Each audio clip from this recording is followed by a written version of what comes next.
बिस्मिल्लाहिर्रहमानिर्रहीम अस्सलामुअलैकुम वरहमतुल्लाहि वबरकातुहू। अल्लाह ताला से दुआ है कि आपको आपकी ज़िंदगियों में आफ़ियत में रखे, अपनी अमान में रखे, आपके मसाइल हल फरमाए, आपकी ज़िंदगियों में कुशाइश बख्शे और हम सबको अपने नफ्स के बारे में जानने की तौफ़ीक अता फ़रमाए, यानी कि इल्म के दरवाज़े हम पर खोले। आमीन।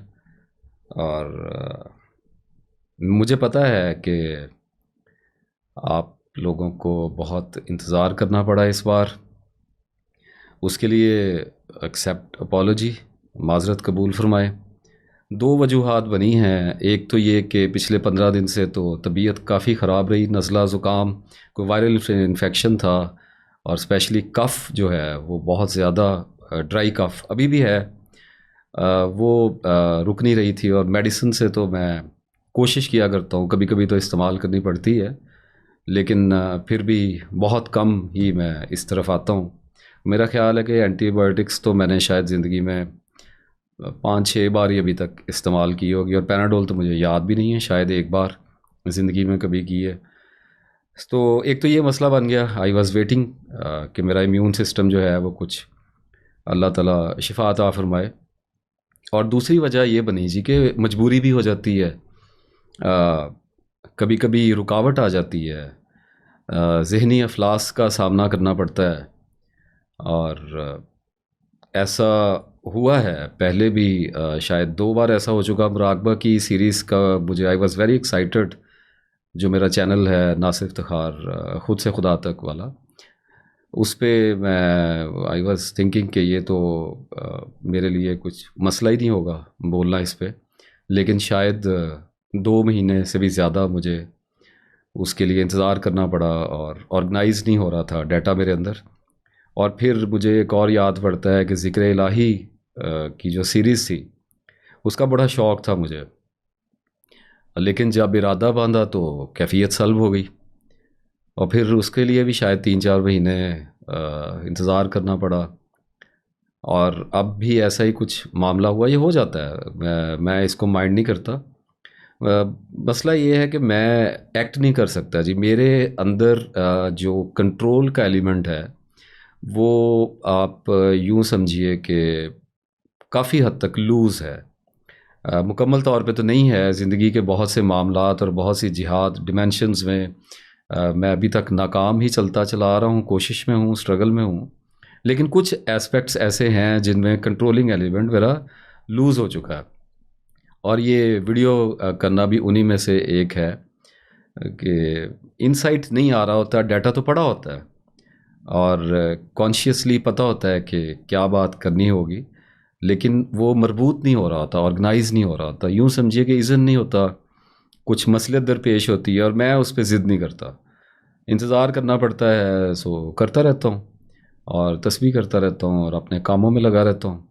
और फिर अल्लाह ताला जब मौका अता फरमा दे तो कभी कभार देर हो जाया करती है। और इस पे थोड़ा सा बहरहाल एक मेरी ख़ता है कि मुझे अपडेट करना चाहिए कम्युनिटी पोस्ट पे, वो मैं आइंदा कोशिश करूँगा कि अगर मेरी तरफ से ताख़ीर हो रही है तो मैं उस पे आप लोगों को इतला दे दिया करूँ। बहरहाल आप बर्दाश्त करते हैं, इंतज़ार करते हैं, मैं आपका शुक्रगुज़ार हूँ। ये बड़ी मोहब्बत की बात है, अल्लाह की अता है और मैं किसी भी सूरत इस अता से रूगर्दानी करने वाला आदमी नहीं हूँ। मैं अल्लाह का शुक्रगुज़ार हूँ, आपका शुक्रगुज़ार हूँ।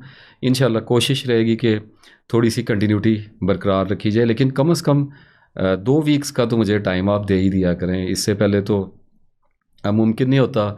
और दूसरी बात यह है कि जो मेरी वीडियोज़ होती है ना, देखें जी, सोलो बैठ के बोलना बहुत मुश्किल है।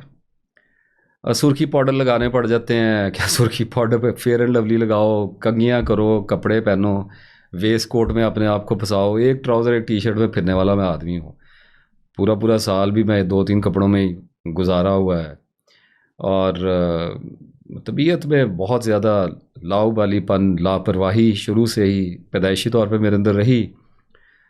तो ये भी मामलात कुछ आ जाते हैं कि तैयार होना होता है, लाइट सेटल करनी होती हैं, कैमरा लगाना होता है, फिर कुछ जितना भी माइंड में हो मिनट्स लेने पड़ते हैं, नोट्स लेने पड़ते हैं, उसके लिए तैयारी करनी होती है। फिर कुछ काउंसलिंग की कॉल्स ऑलरेडी मेरी चल रही होती हैं, घर बार के वसाइल, तो बहुत कुछ बिहाइंड द स्टेज चल रहा होता है। फिर भी जो भी मेरी वीडियोस आती हैं वो बहुत ज़्यादा मुझ पर मुश्किल होती हैं, और एक ज़िम्मेदारी की तरह ही मैं उनको लेता हूँ, क्योंकि केस स्टडी होती है, प्रॉपर थीसिस होता है, एक खून उचड़ता है, रगे जान का अर्क निकलता है, और फिर जाके कुछ दुआएं मांग मांग के अल्लाह ताला से इनसाइट कुछ अता होता है, तो बोलता हूँ। और फजूल पे बोलने का तो फ़ायदा कोई नहीं है, खाम खा लंबी बातें करता रहूँ, लिख लिख के बनाता रहूँ, वो मेरा मिजाज नहीं है। और दूसरा क्या है, इतना ज़्यादा मुझे सुनना तो बोर हो जाएंगे, कम कम ही आऊँ तो बेहतर है। मेरे लिए दुआ किया करें, आप लोगों की मोहब्बतों का तहे दिल से शुक्रगुजार हूँ। अल्लाह आपको खुश रखे, आबाद रखे। अब ज़रा मौजू पे आते हैं जी। आज का जो मेरा सब्जेक्ट है वो बड़ा दिलचस्प है। इसका मैंने नाम रखा है ख्वाबों के पुजारी। और कुछ आयतें थी मेरे सामने आई 2-3 दिन से, तो उस वक्त कुछ रुकावट खुली है, और अल्लाह ताला ने कुछ कुशाइश बख्शी, तो इस पे बोलने की आज कुछ कोशिश करेंगे। अल्लाह ताला मदद फरमाए इंशाल्लाह, आमीन। सूरह बकरा की आयत 155 ज़रा सुनिए पहले। And we will surely test you with something of fear and hunger and a loss of wealth and lives and fruits, but give good tidings to the patient. और देखो, हम तुम्हें आजमाएंगे, ज़रूर आजमाएंगे, कभी खौफ से, भूख से, कभी माल और जान में नुकसान से, और कभी फलों में कमी से। और जो लोग ऐसे हालात में सब्र से काम लें, उनको खुशखबरी सुनाओ। और सूरह जासिया की 23 आया है, Have you seen he who has taken as his God his own desire, and Allah has sent him astray due to knowledge, and has set a seal upon his hearing and his heart, and put over his vision a veil. So, who will guide him after Allah? Then will you not be reminded? क्या तुमने उसको देखा है जिसने अपनी ख्वाहिश को अपना खुदा बना रखा है? सॉरी, क्या तुमने उसको देखा जिसने अपनी ख्वाहिश को अपना खुदा बना रखा है, और उसको जिसको अल्लाह ने इल्म रखते हुए गुमराह कर दिया, और उसके कान और उसके दिल पर मोहर कर दी, और उसकी आंख पर पर्दा डाल दिया है? भला ऐसों को कौन हिदायत दे सकता है बाद इसके कि अल्लाह ने उनको गुमराह कर दिया हो? क्या तुम लोग ध्यान नहीं करते? और फिर एक सूरह अल आराफ 175 to 176 सुनिए। And recite to them, O Muhammad sallallahu alaihi wasallam, the news of him to whom we gave knowledge of our signs. But he detached himself from them, so Satan pursued him, and he became of the deviators.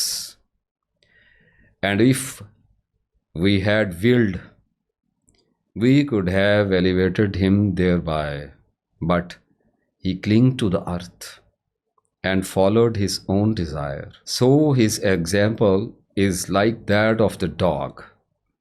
If you chase him, he pants, or if you leave him, he pants. That is the example of the people who denied our signs. So relate the stories that perhaps they will give thought. तू इन्हें उस शख्स का हाल सुना जिसे हमने अपनी निशानियां दी थी, लेकिन वो उनसे निकल भागा।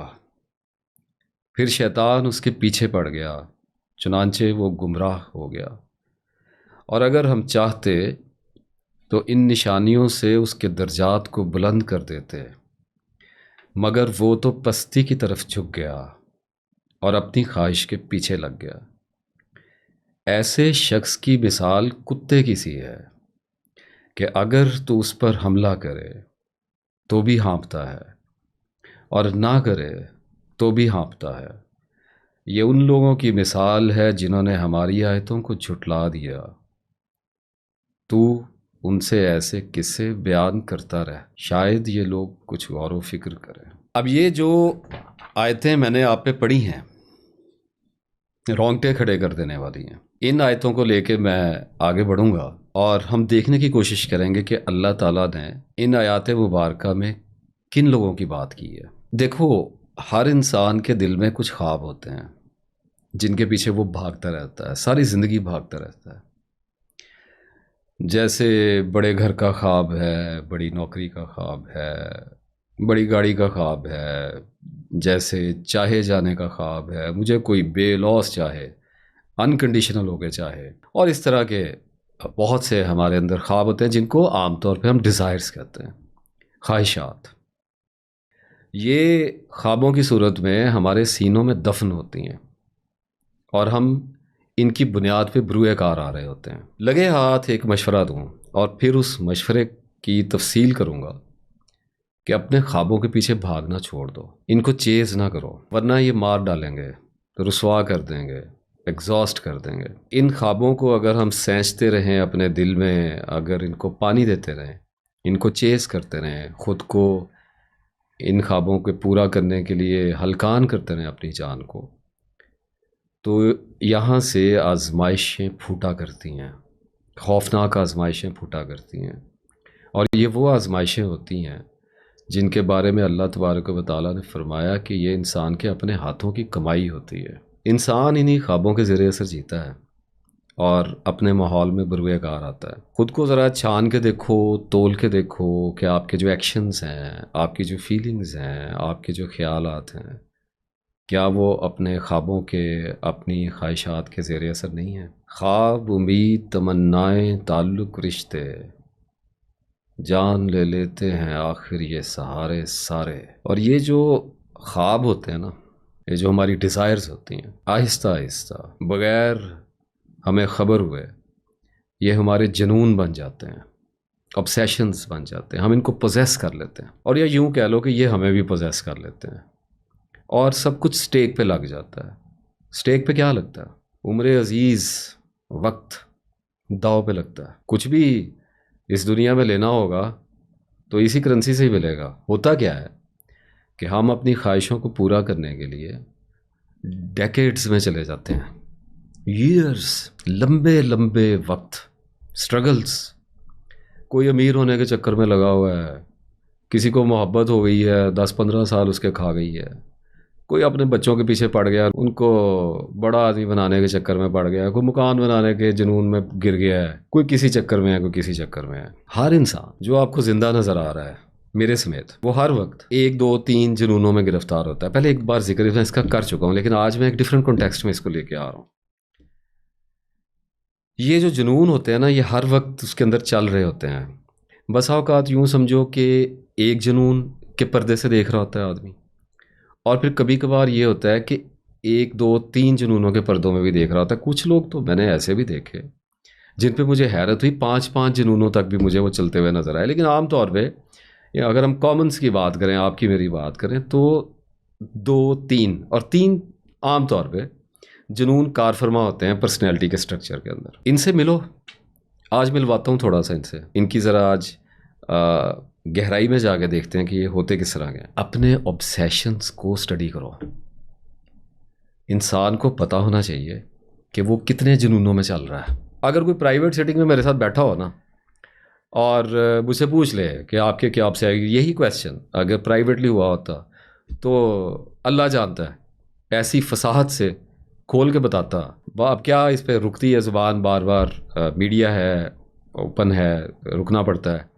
कुछ चीज़ें अच्छी नहीं लगती हैं, कुछ चीज़ें अलाउ नहीं हैं, कुछ चीज़ें दूसरों के लिए बायसे आज़ार बन सकती हैं। अब जैसे मैंने अपने आप को तोला है, इसके बावजूद मैं कहता हूँ कि मुझे अभी भी अपने बारे में इल्यूशंस हैं। अभी भी अगर मैं अपने आप को मार्क्स दूँ for the sake of a discussion, कोई ऐसा नहीं कि बड़े हार्ड मैं नंबर्स दे रहा हूँ, मेरा एक ज़ाती ख्याल ये है कि 50% मैं अपने बारे में इल्यूजन्स का शिकार हूँ, धोखे का शिकार हूँ, गुमानों का शिकार हूँ। लेकिन 50% जो है मैंने स्केल किया अपने आप को, और इस 50% के स्केल करने से हुआ पता क्या है, कामयाबी नाकामियों को छोड़ देना, परफेक्शंस को ज़हन में रखा करो मेरी बात को सुनते हुए। सिर्फ इतना हो गया कि ये जो है ना, ये ट्रांसपेरेंट हो गया है, लतीफ़ हो गया है, बर्डन लेस बर्डनड हो गया है। हर वक्त एक एक लतीफ़ सा एक एहसास है। बड़े बोझ में ज़िंदगी गुजारी है जी मैंने, और ऐसे है जैसे ये जन्नत है मेरी, और ये रहने के लिए बड़ी खूबसूरत जगह है inside of my head.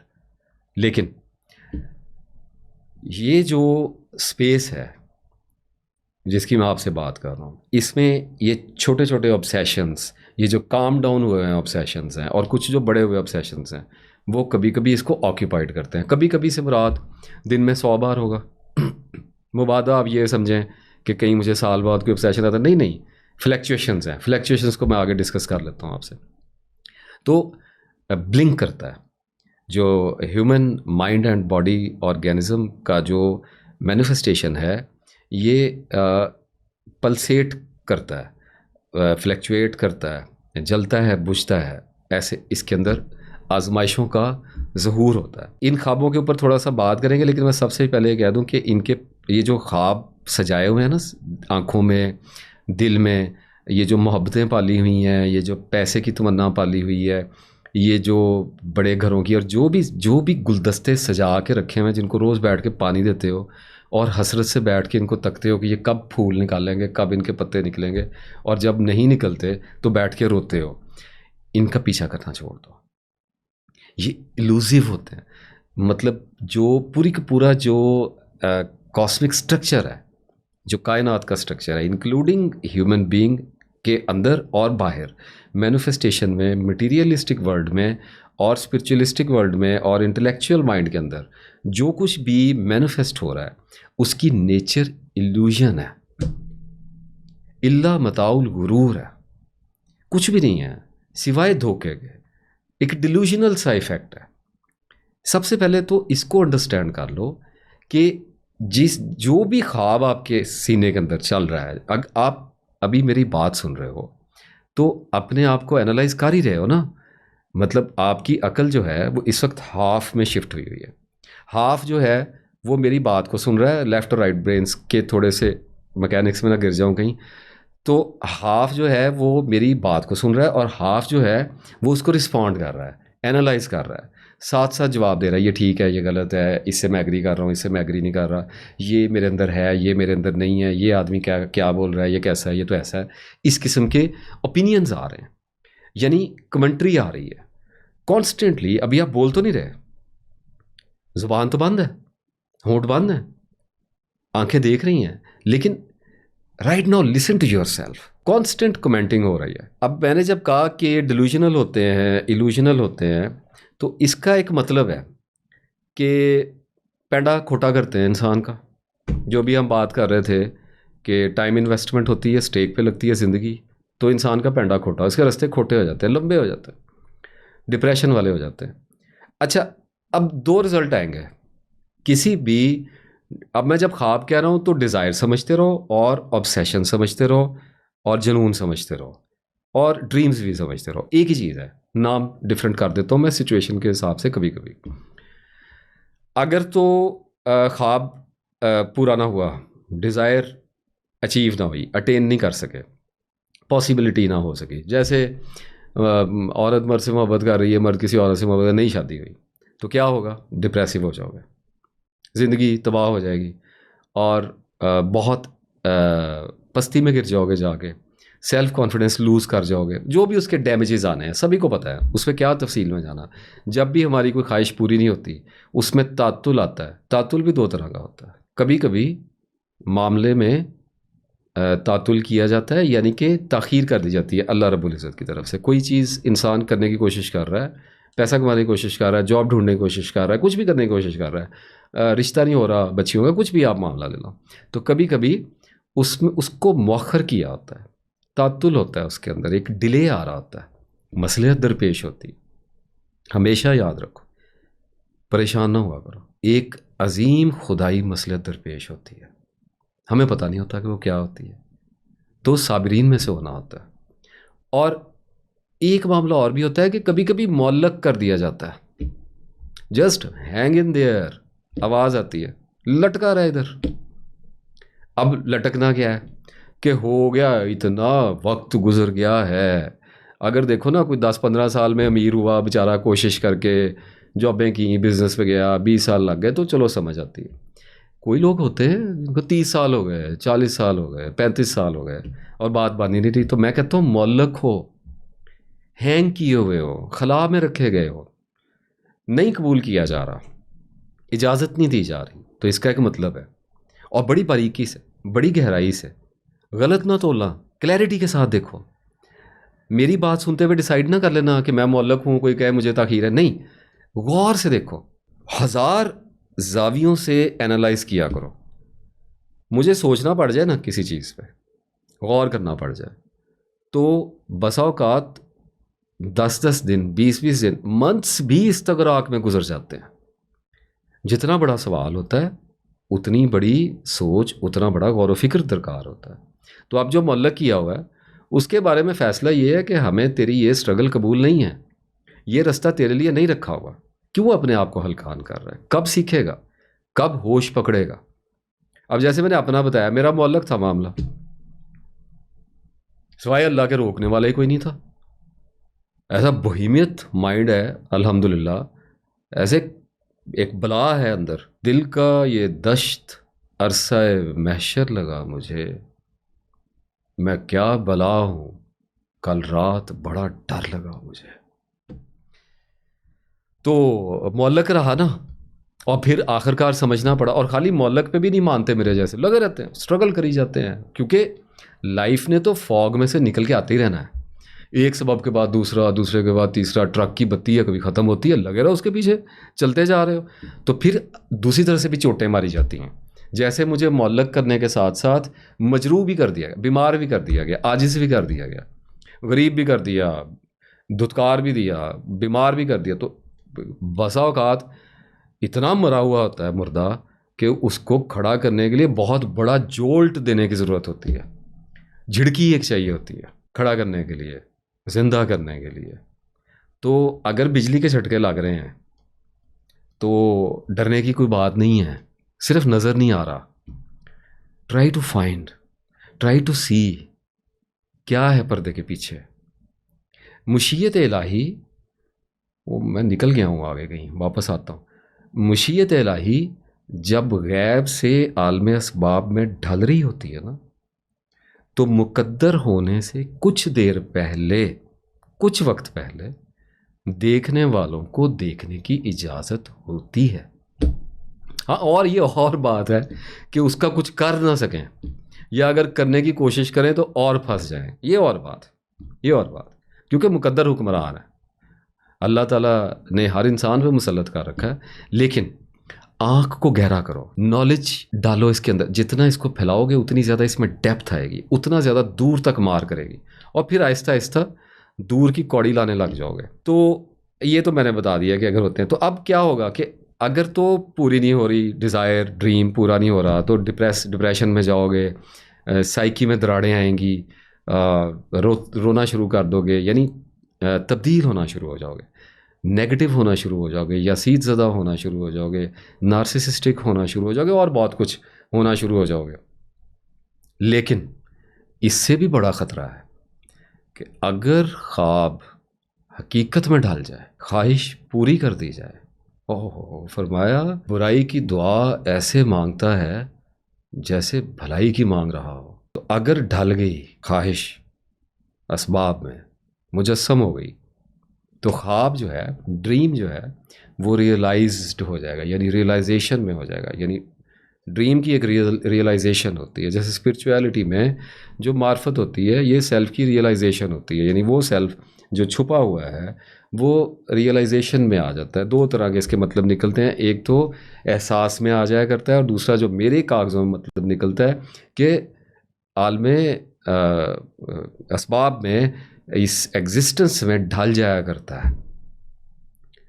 It just happens, और अगर ख्वाब पूरा हो जाए, दुआएं भी कर रहे होते हैं लोग, और हम लोग अल्लाह ताला को लाड से मनाने की बड़ी कोशिश करते हैं, इजाज़त है हमें, लेकिन बी केयरफुल। आप सल्लल्लाहु अलैहि वसल्लम ने फरमाया कि इंसान जब अल्लाह से राज़ो न्याज़ करता है तो सोच के किया करे, क्योंकि अल्लाह को कोई चीज़, कोई भी शय है इस कायनात में उसकी दुआ को पूरा कर देने से आजिज़ नहीं कर सकती। और इसका बड़ा ख़ास मतलब है कि जब ख्वाब हकीकत में ढलते हैं ना, तो दो इफ़ेक्ट पैदा होते हैं। एक तो फुटाइल हो जाता है, बेकार, यूज़लेस। बड़ी गाड़ी लेनी है, बड़ी गाड़ी लेनी है, लग्जरी कार लेनी, ले ली, अब नथिंग। 2-4 महीने की फीलिंग्स, और तो बड़ी ज़्यादा बता रहा हूँ। जो कंज्यूमर्स हैं, जो कंज्यूम करना जानते हैं, वो 2-4 दिन में कंज्यूम कर जाते हैं।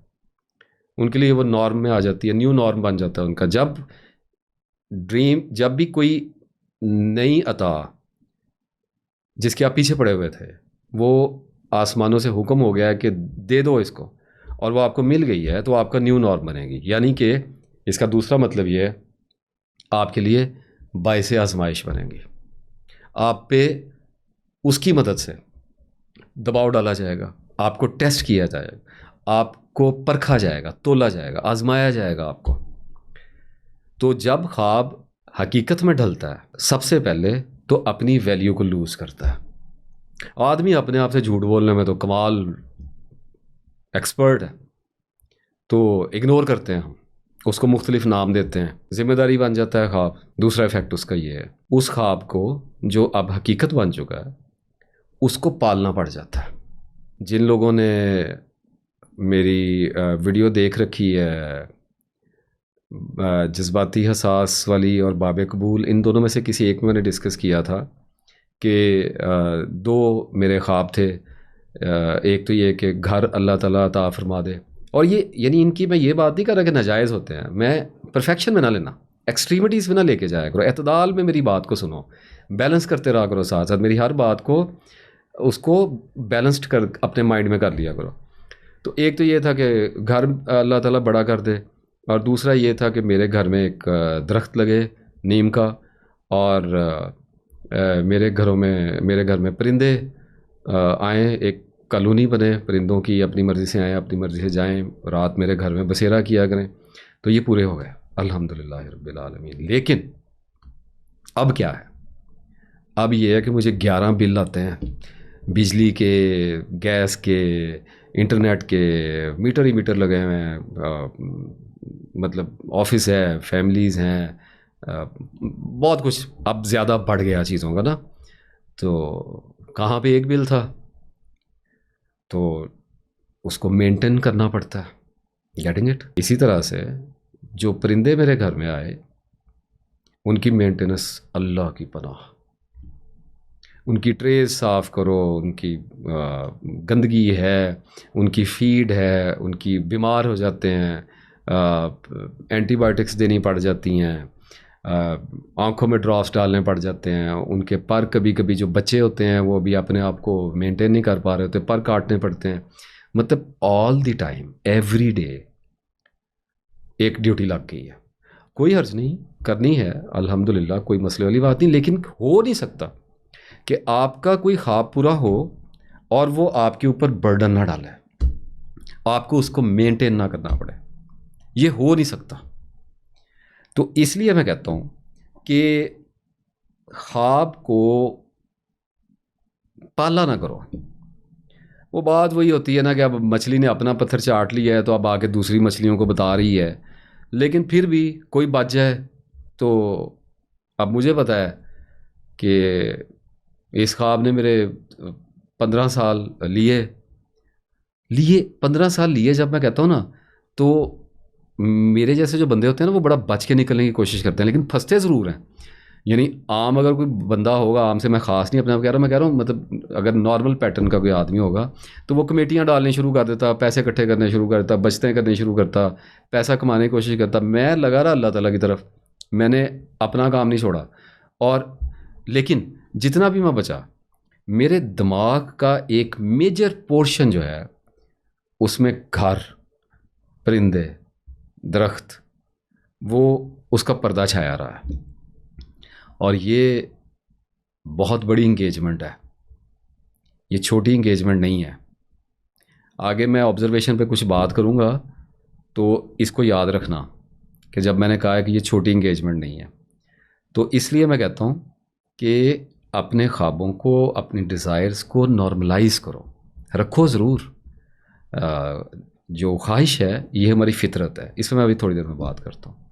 लेकिन ये जब ऑब्सेशन में जाती है ना, तो मार देती है बंदों को। 30 साल, 40 साल, 50 साल गया बंदा, इतना किया और पीछे क्या है? कुछ भी नहीं है। बचपन बुढ़ापा निकाल दो, बीच में है क्या है? असल जो मक्खन है वो है कितना है? कुछ भी नहीं। तो ख्वाबों को नॉर्मलाइज करो। एक ऐसी जगह पे मैं आ गया हूँ, आया क्या हूँ, लाया गया, आने वाला होता तो और क्या था मेरे अंदर, और क्या मुसीबत थी, घसीट के लाया गया। अल्हम्दुलिल्लाह, शुक्र कि I have no dream in my eyes. My eyes have become empty. When I say कि I have no dream, इसका मतलब है ये है कि I have one dream, the only dream. उसके अलावा मेरी ज़िंदगी में ना कोई ख्वाब, ना कोई मकसद, एमलेस लाइफ, फ्री सेलिंग। आ गए पैसे, खा लिए, अतियात पे गुजारा होता है। दोस्त अहबाब अल्लाह ने ऐसे दे दिए जो अल्लाह की राह में मिले, निछावर करते हैं, उनकी मेहरबानी है। मोहब्बत अल्लाह ने डाल दी, मुझे कोई मसला आ जाए मुझे कमी नहीं होने देते। और आप लोगों की मोहब्बत, सेशन ले लेते हो, इस काबिल समझ लेते हो, कोई ले लेता है। और कुछ मोनेटाइजेशन 50-60 हज़ार 70 हज़ार, दैट्स ऑल। मार के अभी तो मेरा ख्याल 2-3 महीने से तो वो भी शायद 25-30। तो मेरा अल्लाह ताला ने मुझे उसमें एक अजीब सी फुर्सत अता फरमा दी, मेरे बंदोबस्त फरमा दिए, और उसके अगेंस्ट मुझे ये जॉब दी है। और आपको पता है कि मैं इसमें ज़्यादा ऑनेस्टली काम नहीं कर रहा, इसीलिए आपसे माजरत करता रहता हूँ। तो बाकी कोई ख़ास मकसद रहा नहीं, एक मकसद है, वो मकसद वो है, उसमें नाकाम है, अल्टीमेट फेलवर है। परवाह ही कोई नहीं है, लगे हुए हैं कोशिश करना, गिरते हैं उठते हैं, गिरते हैं उठते हैं। तो एक मस्ती की कैफियत आ गई है। इसका मतलब ये नहीं है कि फ़िक्र नहीं है, ऐसी बात नहीं है। एक मखसूस किस्म की फ़िक्र है, उसमें डिप्रेशन नहीं। अल्लाह के रास्ते में डिप्रेशन नहीं आना चाहिए, आ ही नहीं सकता। मैंने देखे हैं डिप्रेस हुए लोग, अल्लाह नहीं मिल रहा, मैं फिर हूँ दसो मैं की करा, मैं लभ के देना, तुसी अपना आप लभना।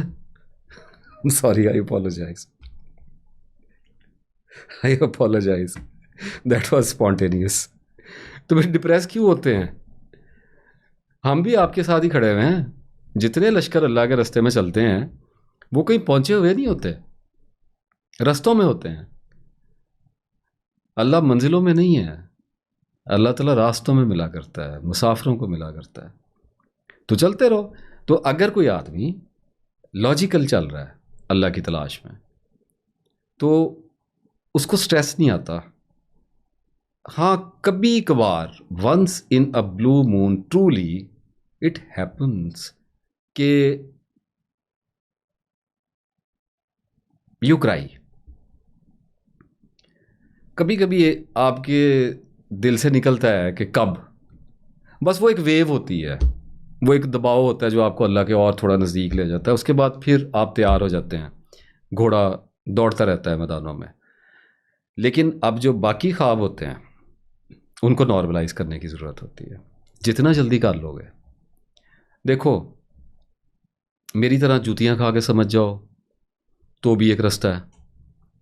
और अगर खुशकिस्मत हो, अगर बख्त अच्छे हैं, माँ बाप की दुआएं बहुत ज़्यादा हैं और नेक हो, सुन के समझ जाओ तो सुभान अल्लाह, बहुत ज़्यादा रास्ते साफ़ हो जाएंगे।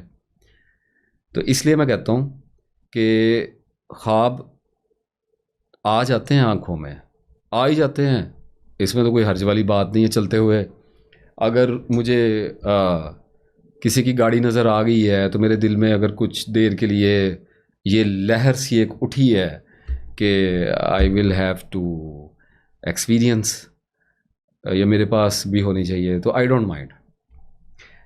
उसको अपनी जान का रोग ना बनाओ, निकल जाओ।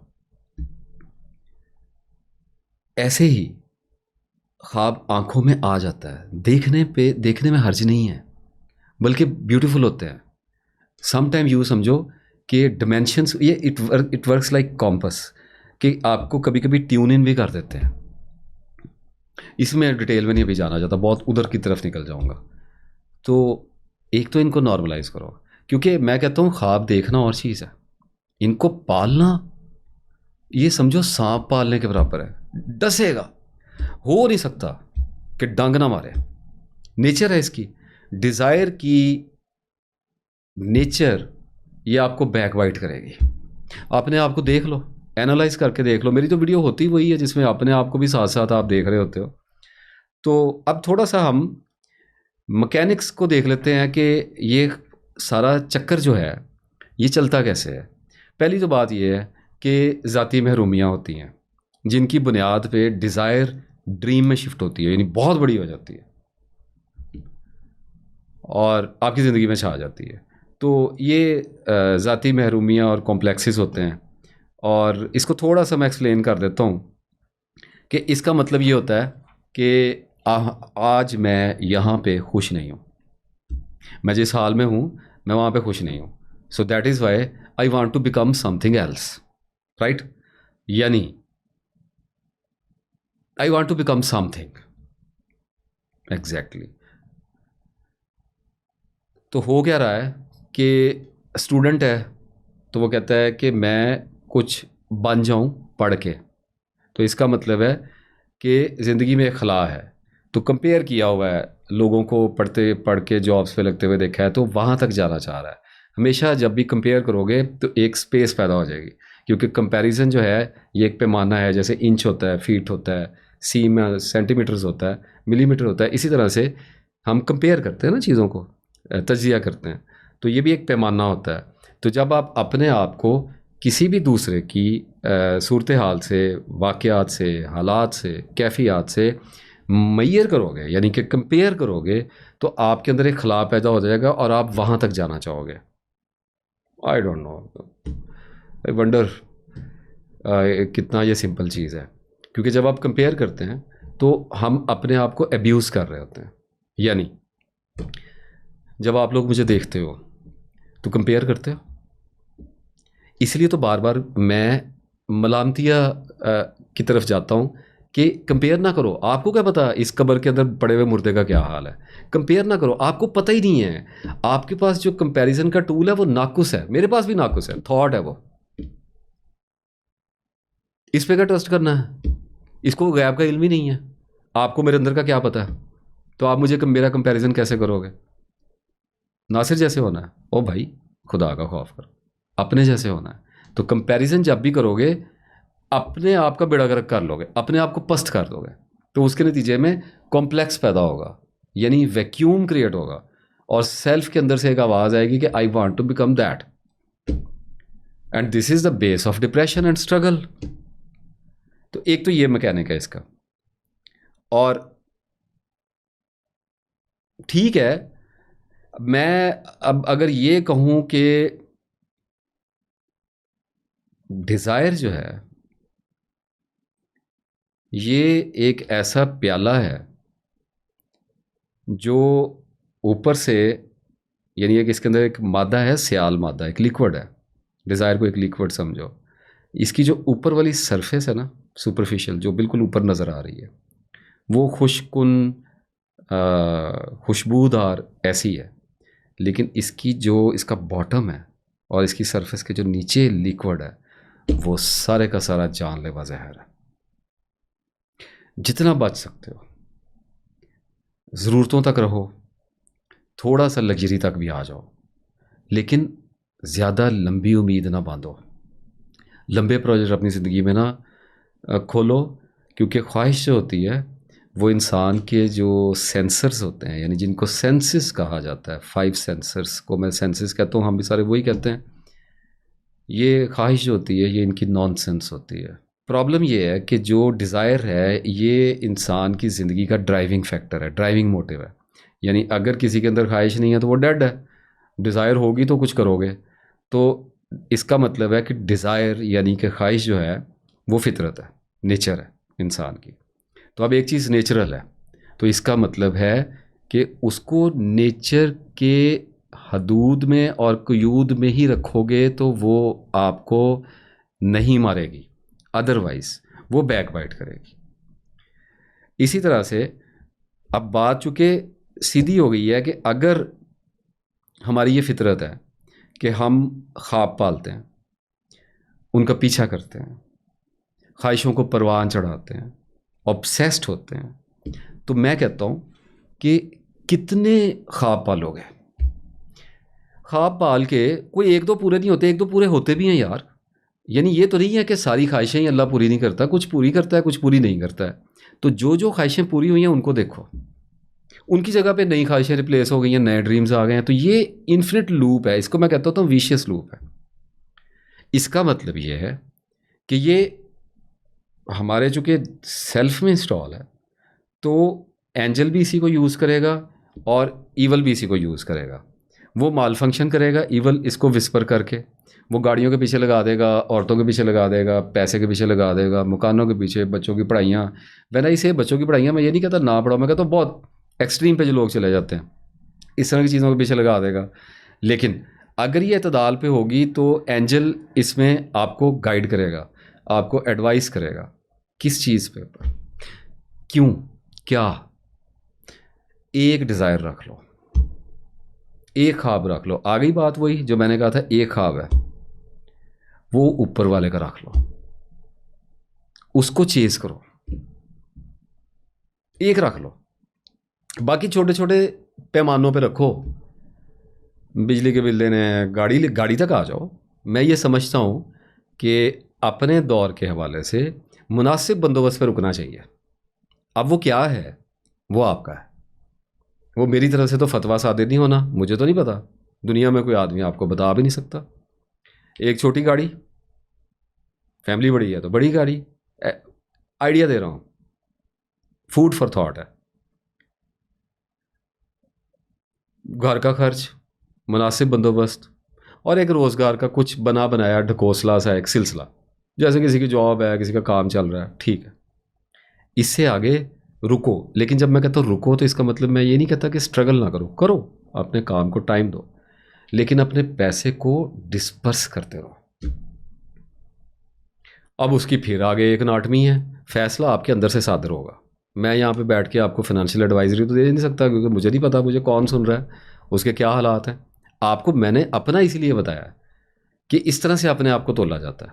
बेमकसद तो बाद में करता नहीं, इसलिए बता रहा हूँ कि अपने आप को बैठ के ओपन योर बुक्स, स्केल करो, तोलो, परखो, और उसके बाद अपनी लगाओ प्राइस कि इतना मेरा खर्चा है, ये मेरा बजट है, ये मेरा थोड़ा सा। आप यूँ समझो कि अगर किसी को वहम है, किसी को खौफ पड़ते हैं, तो अगर कोई 2 लाख रुपए किसी की सैलरी है, 1.5 लाख सैलरी है, लाख सैलरी है, तो अकाउंट में रखो, 2-3 लाख, 4 लाख, 5 लाख रख लो, बाकी निकालते रहो अल्लाह की राह में।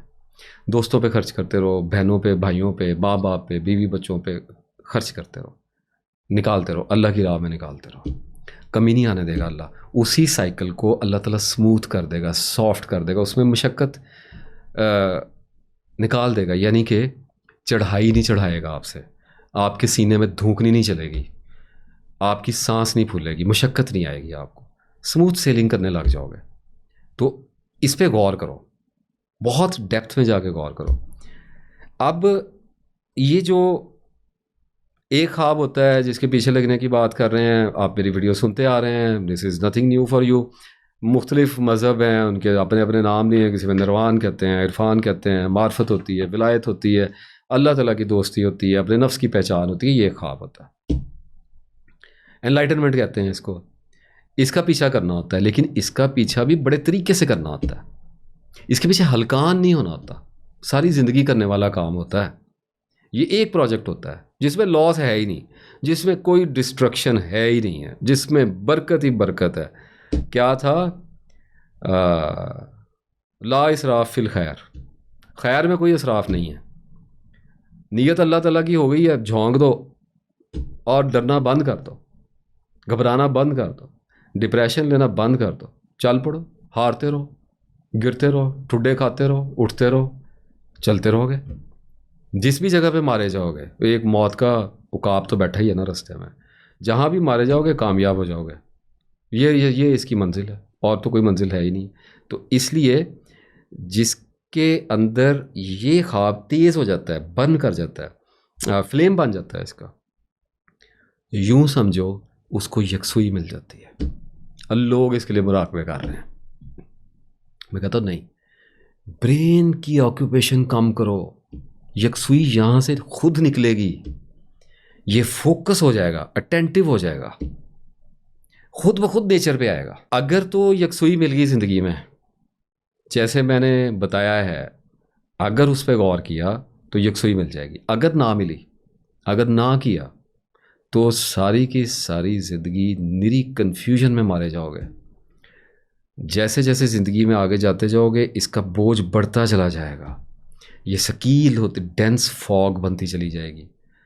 शोल्डर्स पे फील होने लगेगी, हेड पे फील होने लगेगी, हार्ट पे फील करोगे इसको। और ये जो मैंने कहा कि ये ख्वाहिश जिसकी तेज़ हो जाए, तो इसका पैमाना या इसका म्यार क्या हो सकता है? इसके लिए एक सिमिली सी मैं थोड़ी सी बयान कर देता हूँ कि यूँ समझो कि एक आदमी को, अगर हम, जैसे आपको आपके हाथ पांव बांध दिए जाएं रस्सी से, और आप हिल ना सकते हो, और आपके जिस्म के ऊपर एक अंगारा रख दिया जाए, जलता हुआ, दहकता हुआ, एक सुर्ख कोयले का टुकड़ा, क्या करोगे?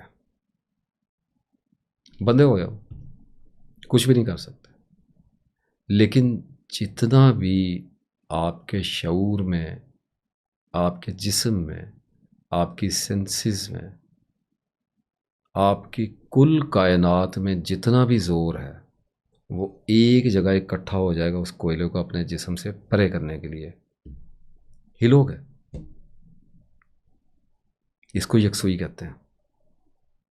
ये मिल जाती है। इस ख्वाब को पालो, फिर तगोताज शुरू होगी। जंग में होती है ना, तगोताज शुरू हो जाती है। जंग लंबी हो जाती है। पुराने ज़माने में घोड़ों पे लड़ते थे ना, तो वो चली जाती थी 2 3 4 दिन पे चली जाती। तो फिर घोड़े थके होते थे, शहसवार थके होते थे, लेकिन फाइट्स चलती रहती थी, झड़पें होती रहती थी। तो झड़पों में निकल जाओगे, जंगजू हो जाओगे, गोरीला वार समझ आ जाएगी। इंसान जो होते हैं ना जी, वो अल्लाह की तरफ चढ़ जाते हैं, तस्बीहां करके चढ़ जाते हैं, मुराकबे करके चढ़ जाते हैं, जोर लगा के चढ़ जाते हैं, और चढ़ जाते हैं, कुछ कुछ दर्जात में भी चढ़ ही जाते हैं। लेकिन फिर ये जो छोटी डिज़ायर्स होती हैं ना, यानी अगर एक ख्वाब बन भी गया, जैसे अभी हम यहाँ तक आए, तो अगर समझो कि ये हो भी गया, तो चढ़ जाओगे। लेकिन चढ़ने के बाद उलझाव आएगा।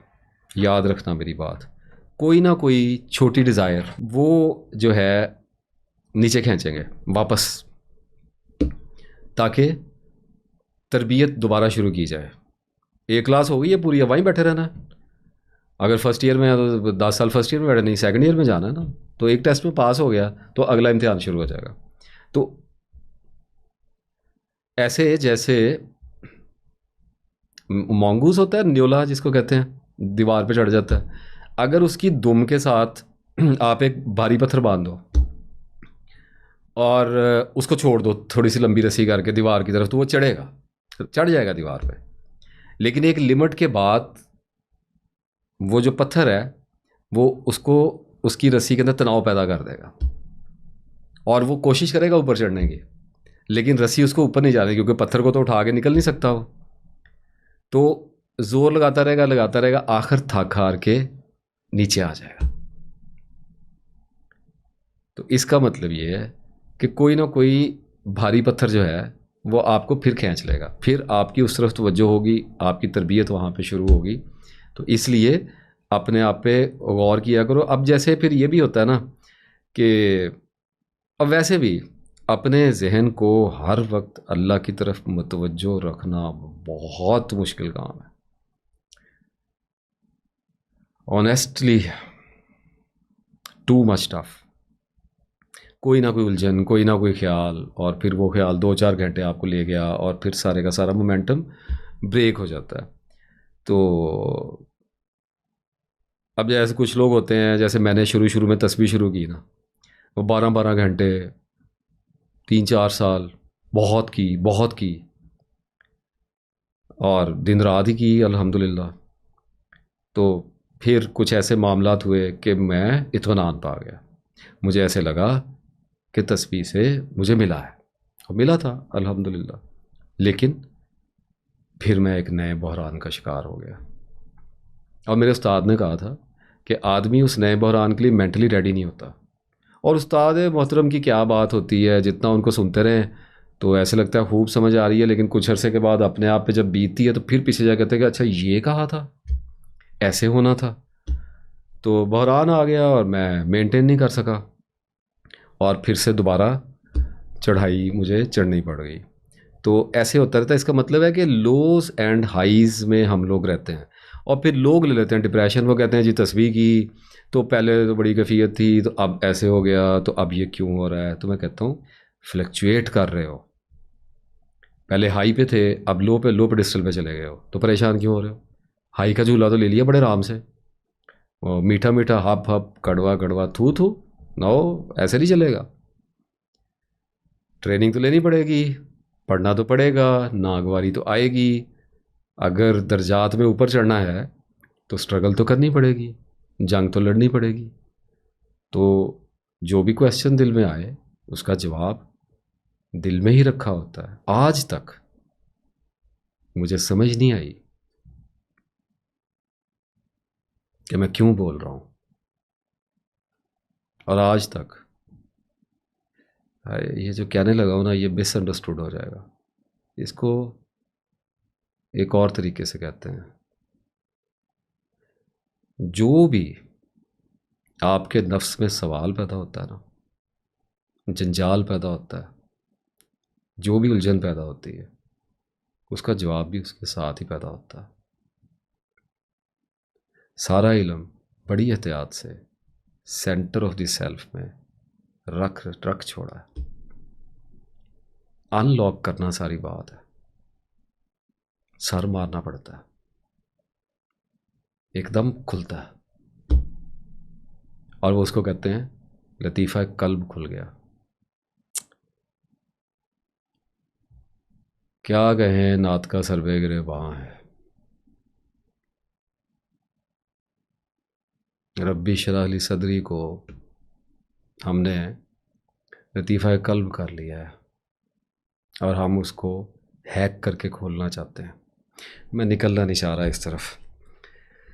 अच्छा, अब ये जो फ्लक्चुएशंस हैं इनको देखो, और बात तो थोड़ी ज़रा एक्सट्रीम है, बहुत डेप्थ में था, दिल नहीं कर रहा था वापस आने को।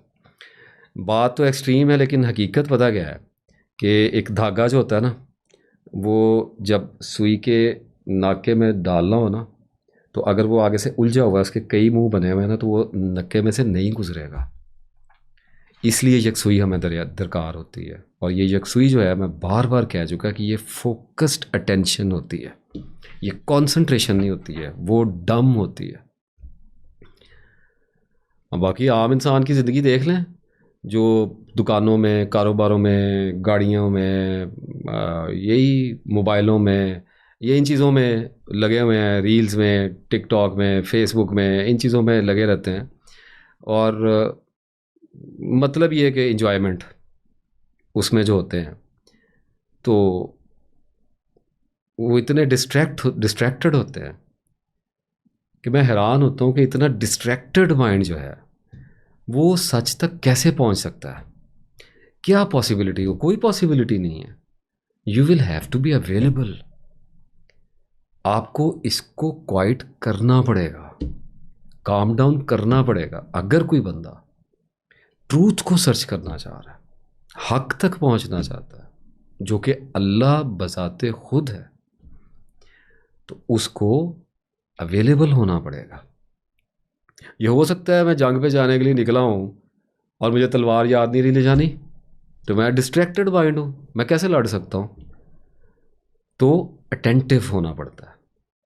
उसके लिए संजीदगी दरकार होती है, इल्म दरकार होता है, दुआ दरकार होती है, गौर व फिक्र और गौर व फिक्र अपनी हद से बढ़ा हुआ इस्तगराक में गया हुआ भी दरकार होता है।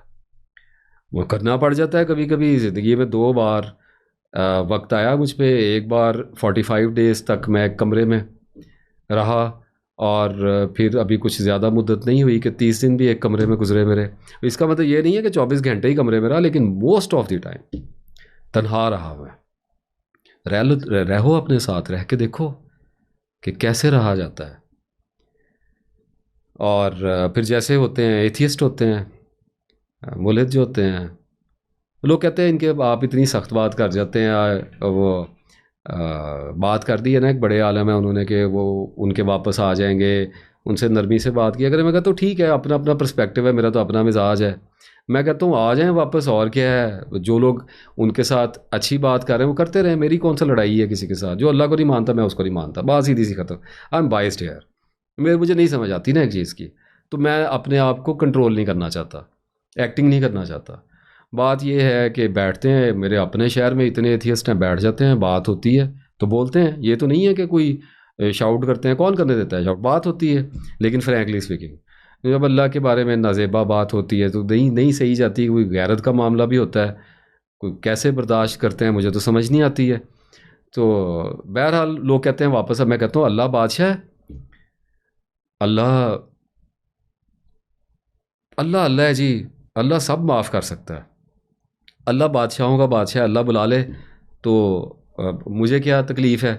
लेकिन जिसके दिल में शक आ गया है, जिसने बेअदबी कर दी है, बेहयाई कर दी है, बेहूदगी कर दी है, क्या उसने वापस आना है? डिस्ट्रैक्टेड ही रहेगा अब सारी ज़िंदगी। तो मेरे कागज़ों में तो बहुत कम, रेयरेस्ट शायद ही कोई वापस आए। आ जाते होंगे, आते भी हैं, लेकिन मैं हैरान होता हूँ कैसे वापस आते हैं। अगर आ भी जाते हैं तो पता नहीं सेल्फ़ की प्योरिफिकेशन तक जा सकते हैं या नहीं जा सकते हैं। कोई अल्लाह से सच्चे दिल से तौबा कर ले, अल्लाह रसाई दे दे। मैं इस बात में आगे नहीं जाता। तो मतलब इसका ये नहीं होता कि जब मैं ख्वाबों को नॉर्मलाइज़ करने की बात करता हूँ, डिज़ायर्स को नॉर्मलाइज़, तो इसका मतलब ये नहीं होता कि बीवी बच्चे छोड़ देने हैं, पैसा कमाना छोड़ देना है। ऐसी कोई नॉनसेंस बात मैं नहीं कर रहा। मतलब ये होता है दुनिया ने तो पीछे आना ही आना है। दुनिया के बारे में एक बात जान लें, दुनिया हर जिंदा शय के पीछे आएगी, आएगी आएगी। वो एक सांप जा रहा है, उसके पीछे इंसान आ रहा है। एक इंसान जा रहा है, उसके पीछे सांप आ रहा है। एक ही बात है। दुनिया ने, हयातुत दुनिया ने पीछा करना ही करना है, ये तो उसकी ड्यूटी है। और बात दूसरी समझने वाली ये है जी कि जिसने शहवात की तरफ जाना है, यानी इंजॉयमेंट की तरफ जाना है ना, उसको आप लंगोट पहना के ना जंगल में बैठा देना बरगद के दरख्त के नीचे, वो वहाँ पे भी इंजॉयमेंट की कोई चीज़ निकाल लेगा। और जिसने बचना है, जिसकी टेंडेंसी रिलक्टेंट है, वो महल्लात में चला गया, मर्सिडीज़ों में बैठ जाएगा ना, वो हिचकिचाया हुआ रहेगा। वो उसके ज़हन में हर वक्त एक ही मैकेनिज्म रहेगा कि मैंने बचना कैसे है, मैंने बचना कैसे है। तो ये तो अपने जहन में होता है। इसके लिए नीयत पैदा करनी पड़ती है, दुआ पैदा करनी पड़ती है। इससे इसको सबसाइड करने के लिए मैं एक पर्सपेक्टिव देता हूँ, शायद कुछ लोग उससे इख्तलाफ करें, लेकिन बात यह है कि अपने रिश्ते नातों को, फैमिलीज़ को, बीवी बच्चों को, माँ बाप को, दोस्त अहबाब को, भाई बहनों को, the whole of the world को एक डिफरेंट पर्सपेक्टिव से ना देख लें ज़रा थोड़ी देर। कभी एक आपने देखा होगा कॉर्पोरेट लोग जो होते हैं या हॉस्पिटल्स जो होते हैं, वहाँ पे नर्सेज होते हैं, मेल नर्स भी होते हैं, फीमेल नर्सेज भी होती हैं।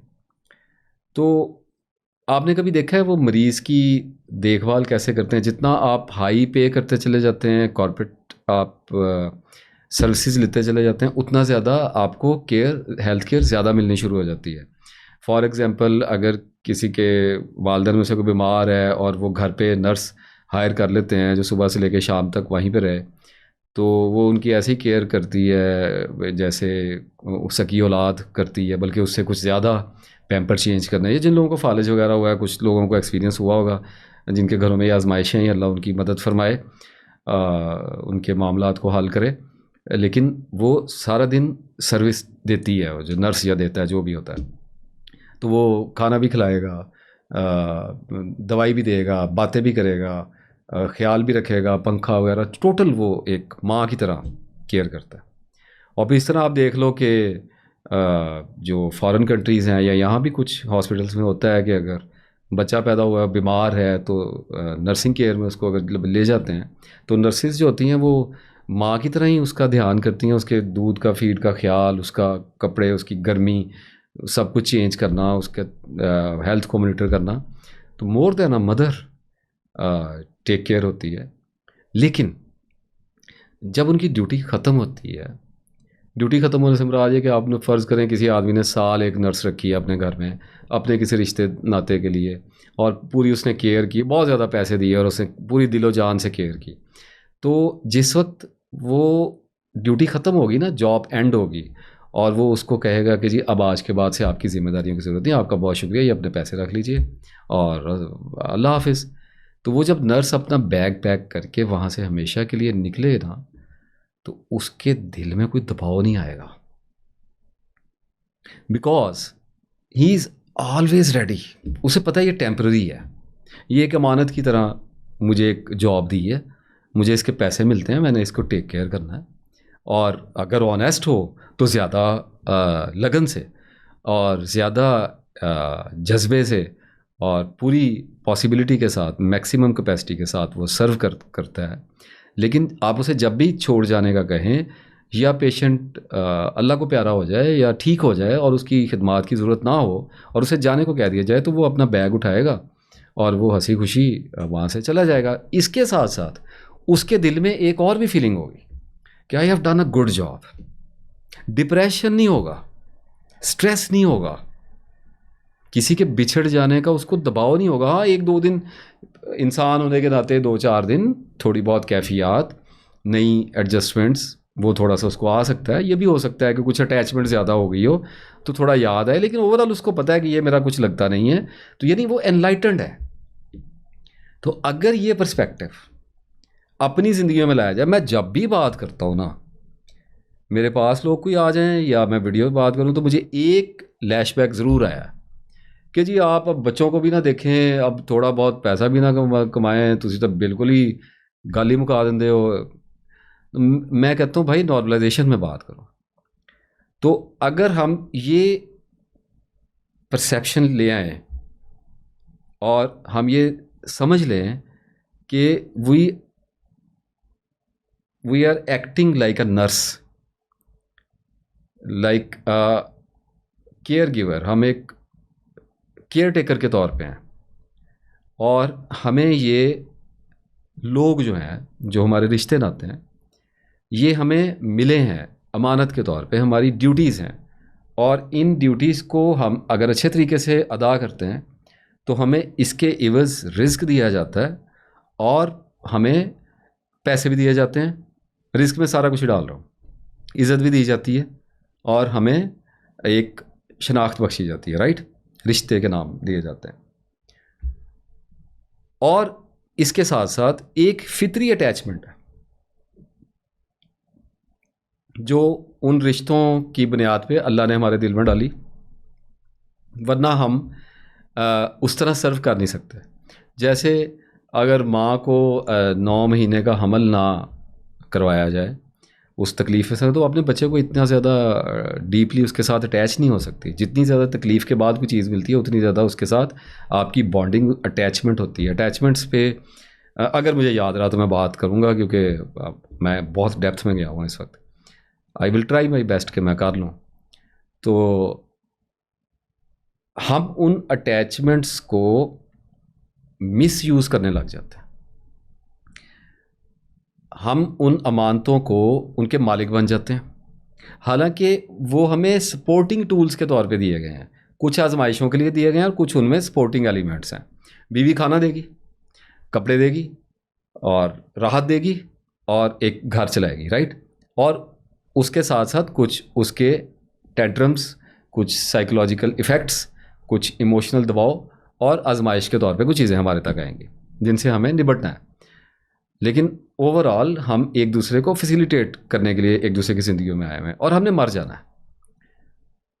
और फिर हमारे बच्चे हैं और माँ बाप हैं और हमारे दिल में उनके लिए मोहब्बत है जो कि फितरी है, जानवरों में भी होती है। मेरा ख्याल है यहाँ तक हम लोग एग्री कर रहे हैं। अगर हम ये जो मोहब्बत अल्लाह ने हमारे दिल में डाली है, अगर हम इसको अवेयर होने के बाद, एक मखसूस वक्त तो ये बड़ी रहेगी अपनी हद से ज़्यादा, उसके बाद जैसे बच्चा शुरू में अपनी माँ के बगैर एक लम्हा भी नहीं गुजार रहा, तो उसके बाद अब्रॉड पढ़ने भी चले जाते हैं, फिर बीवियाँ आती हैं तो माँ बाप को छोड़ भी देते हैं, इतने अनलाइटेंड हो जाते हैं। तो जब अल्लाह अकल दे दे और हमें पता चल जाए, जैसे अभी इस वक्त बात हो रही है, तो एक बहुत डीप लेवल पे जाके हम एनालाइज कर रहे हैं चीज़ को, तो जब अल्लाह ऐसी अकल दे दे तो फिर परसेप्शन अगर एक केयर टेकर का आदमी कर ले कि ठीक है मेरे बच्चे हैं, मुझे उनसे मोहब्बत है, मेरे जीने की एक वजह है वो, लेकिन मैंने मर जाना है, तो वो मेरे जीने की सारी वजह नहीं है, एक वजह है, तो मुझे उनसे मोहब्बत है और मुझे उनको सर्व करना है, उनको सपोर्ट करना है, और मैं बाप हूँ और मुझे एक बाप की तरह हर वक्त उनके आगे खड़े होना है। और एक बाप बाप होता है, इस पर क्या हम कहें कि कैसा बाप बाप होता है, इट्स वेरी नेचुरल। लेकिन हम क्या करते हैं कि हम इतने ज़्यादा अटैच हो जाते हैं कि हम उन पे इतनी ज़्यादा इन्वेस्टमेंट शुरू कर देते हैं कि हम उनकी पूजा में चले जाते हैं, आइडल बन जाते हैं वो, हम उनके तवाफ़ करते हैं, सपने सजाते हैं आंखों में। और प्रॉब्लम आके ये पड़ती है कि हम उसकी वजह से जितनी ज़्यादा टाइम इन्वेस्टमेंट करेंगे उतनी ज़्यादा एहसास मलकियत भी पैदा होता है, अटैच हो जाते हैं, मेरा है, मेरा मेरा मेरा बच्चा, मेरा मकान जो 20 साल ला के बनाया होएगा तो मेरा मकान ही कहना ना, तो मेरा मकान, मेरी गड्डी, मेरे बच्चे, ये हर चीज़ मेरी है।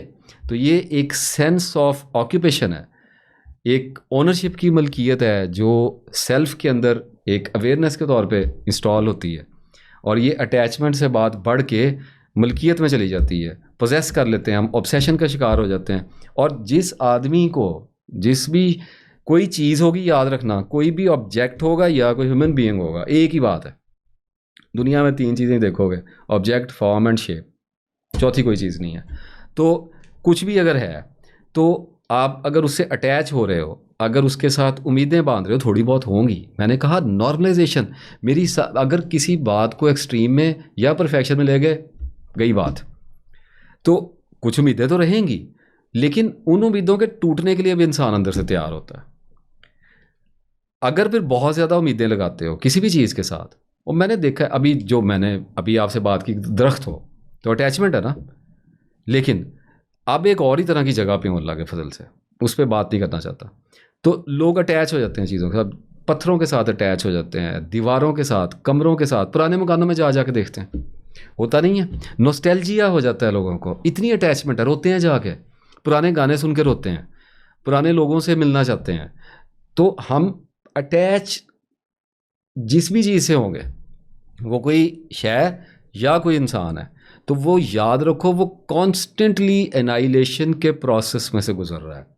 तो ये प्लैनेट जो है ये एनाइलेशन का है, ये फना का मुकाम, इसका एक मतलब है कि the only change is constant.